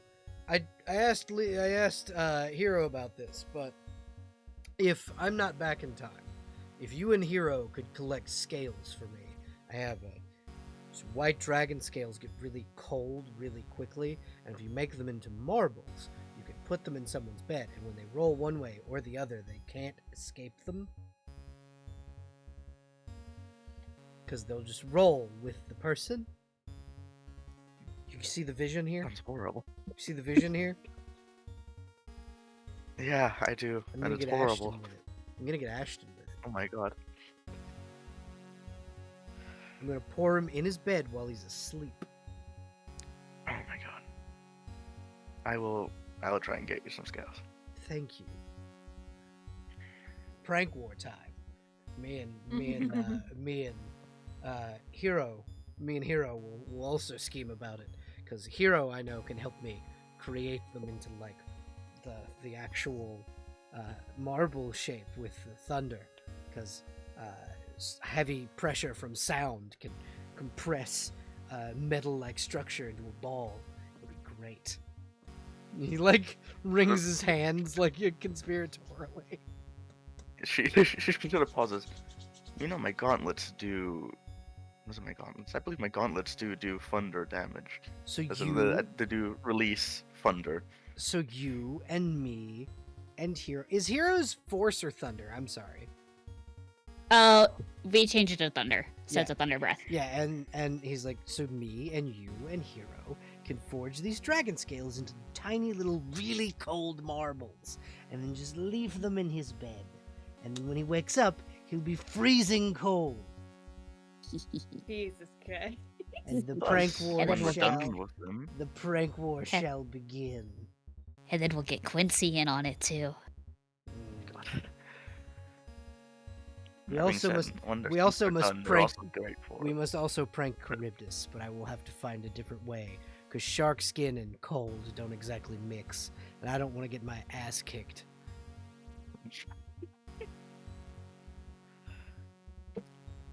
The marbles will also just be useful in general. That's true. No. That's true. We can put them in like a box, and we'll make the whole box cold.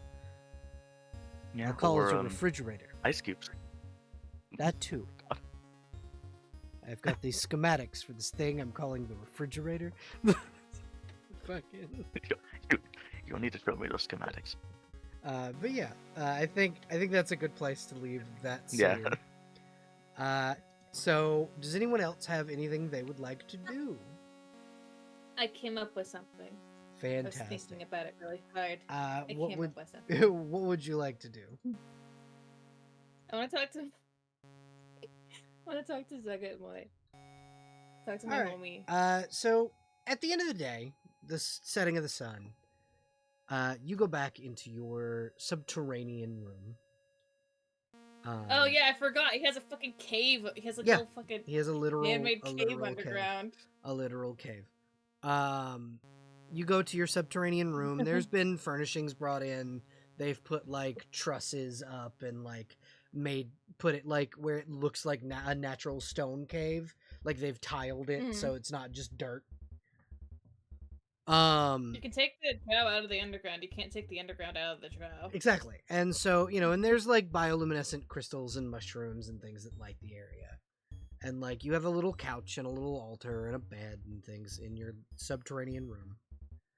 And at the end of the day, as the end of every day, you feel the not warm, but like the hand of Zugget Moy on your shoulder. Yeah. I like to imagine this is as he's setting things up. Yeah. Like, she's beat him to the punch today. SMH. Affectionate. Yeah. I think he finishes whatever he's doing. Which is probably just lighting the incense and setting them up so that they don't fall down and start a house and start a fire. Even though it probably wouldn't do anything. And I think he's just gonna set his sword up. So I like to imagine he has like he probably got like a wall. Yeah, he's got like wall hangers. Like if you've ever seen like Link's house in Breath of the Wild, there's like hangers for shields and hangers for swords, and a separate hanger for like crossbows.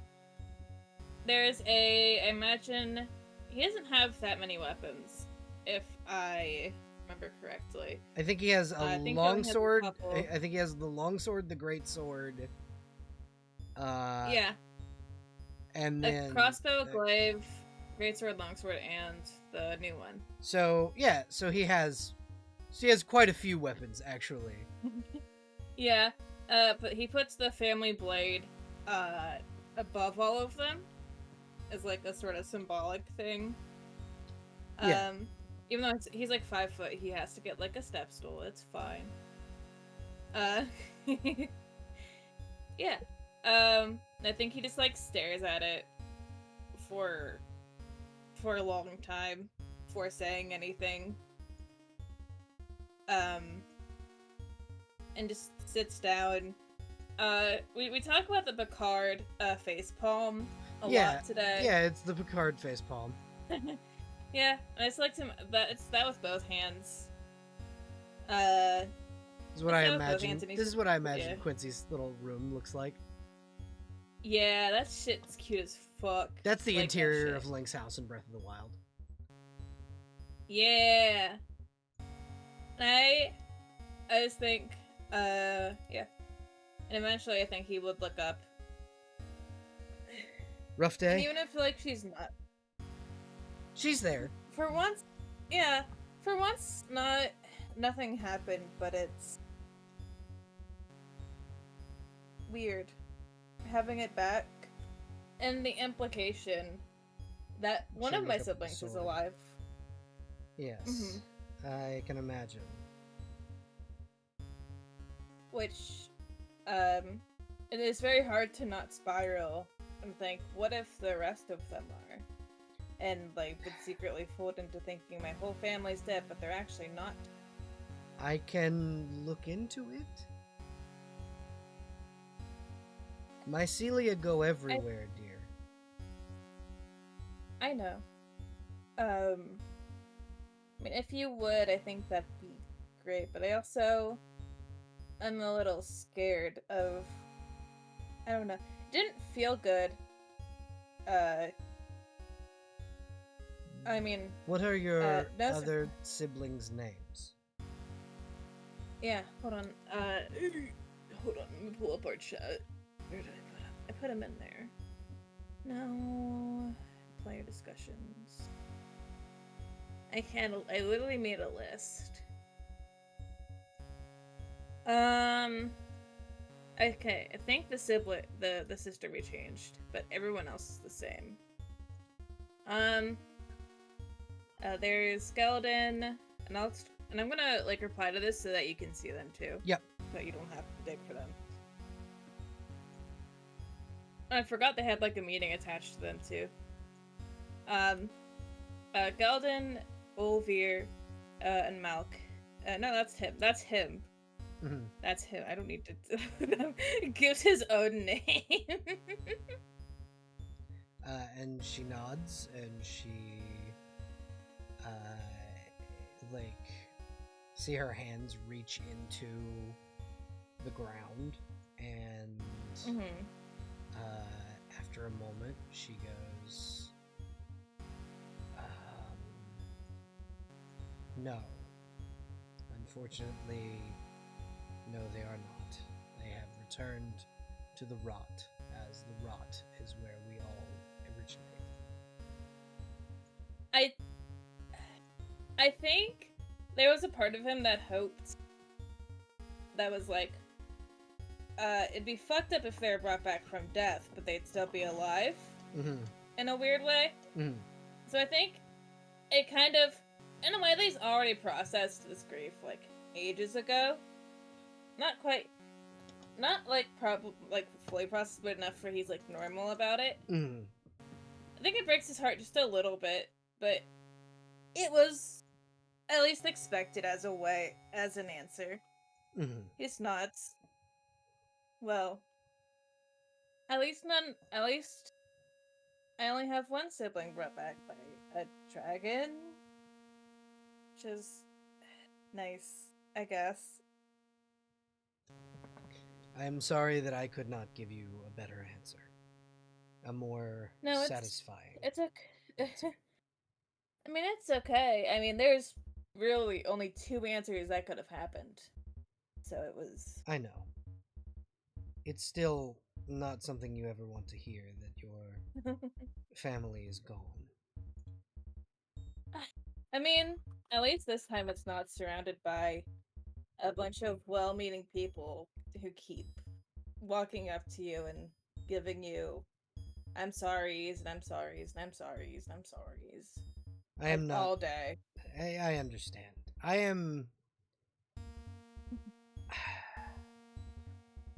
am happy that they have returned to the rot. They have saved at least a little bit of nature by their passing, and they still do good in that. They do. And I'm glad they at least got rest. Exactly. I don't entirely know how to feel about Emiko right now. It's... I don't know how to feel about that. It's a lot of things tied up in that. I can imagine. So, I don't know if she's gonna try to fight me if she sees me again, because she did just let a dragon almost fucking kill me. Well, Hopefully, she's not that stupid. We can hope. We can hope. That she wouldn't do that. There could be a chance. We might be going to the Underdark. We're probably going to the Underdark. Specifically, the place that I've been told to not go. At least near it, anyway. So that'll be great. That'll be fun. It won't be, but... So, well, by the place you are not meant to go, you mean Menzo Berenzo. Yes? Mm-hmm. Yes. I see. That is I can a fact. offer this. Mm-hmm. If you have to pass through the Loth's territory, know that you will have my protection. She will not touch you, for she cannot touch what is mine. He nods. He nods. I appreciate it. There's something there for someone in the party. For something or another. We didn't get to talk much about it before we went our separate ways. So I guess find out more about it later. I suppose. Yes. Dad would be worried if he knew that's where I was going at some point. But it'll be okay. I'm not too worried. To say I'm not worried is a lie, but I'm not too worried about it. It'll work out. I do not like that you are not going to be safe. I mean, he vaguely gestures kind of to, like, his surroundings. I went into this life, so I did have to kind of make that peace with the fact that, like, shit's gonna happen. Fight a fucking dragon. Although I was already anticipating on dealing with that dragon. Anyway. So. Got that off my list, at least, so. Got that going for me. Yes, but there are some places where even I cannot protect you, and that is one of them. I mean, I have... He says, he pauses tentatively. Friends? Allies? Who I'm sure will keep me safe if anything happens. They seem like pretty good people. Even if one of them keeps staring at me like he wants to kill me. Even though he's told me he doesn't. So it freaks me out a little bit. I can understand why it would, yes. I mean, I don't know if you've seen it, but, like... I don't think anyone's ever looked at me like that in a very long time. So it's jarring. But we're chill. We talked. We're good. Good. I'm not, he's deemed me to be not a threat, so. Which I don't. I wouldn't say that. See myself as but. Well, he said he didn't seem like one right now, so I'll take what I can get. The threat, I don't think the threat lies in you. I think the threat lies in if he ever tries to harm you. Because if he does, I don't care if his body is metal. The rot takes everything. Well, I don't think... I'm not gonna give him a reason to. Though, I don't think he's gonna try anything. But also, I've said that and I've been wrong before. So who knows? Yes. But... Who knows? It'll be okay. Everything will work out, he says, coping. He says coping very hard. He copes. But it's nice at least to have the sword back, so I have a better chance. And I got the armor, so I can, go now. instead of being stuck on the ground. Good. Which would be great. Good. I'm tired of being stuck when I'm fighting goddamn dragons. I am glad that you will be airborne and able to fight back. That'll be great. I am genuinely really excited to use those. But probably won't use them until the dragon fight unless something else pops up. Which it might, knowing the way things happen. Yes, with the goblins on their way and whatnot. Oh, yeah. In 4 days. Don't worry. At least we get... You'll make it through. I know you will. I have faith in Oh, you I know, and I'm- your companions. Yeah, I'm not too worried about that. It's goblins. It's not quite ancient dragon looming dangerously. Exactly. But at least I have little things that aren't falling apart, which is good. At least I don't have to worry about Emiko for a little bit. It's Until I do. Aiko is the name. Echo. Imiko is the Aiko. name of your friend in the Mutants Ah. game. Yeah. Okay, I fixed it. Shit, I kept fucking. It's late, but I yeah. understand. But yeah, no. I think he just takes a long moment, and like sighs, and it'll be okay. I'm sure. It's just it's gonna be interesting, I guess. I think you're going to do great. You're going you. to do amazing things. I And try. I am so proud of you.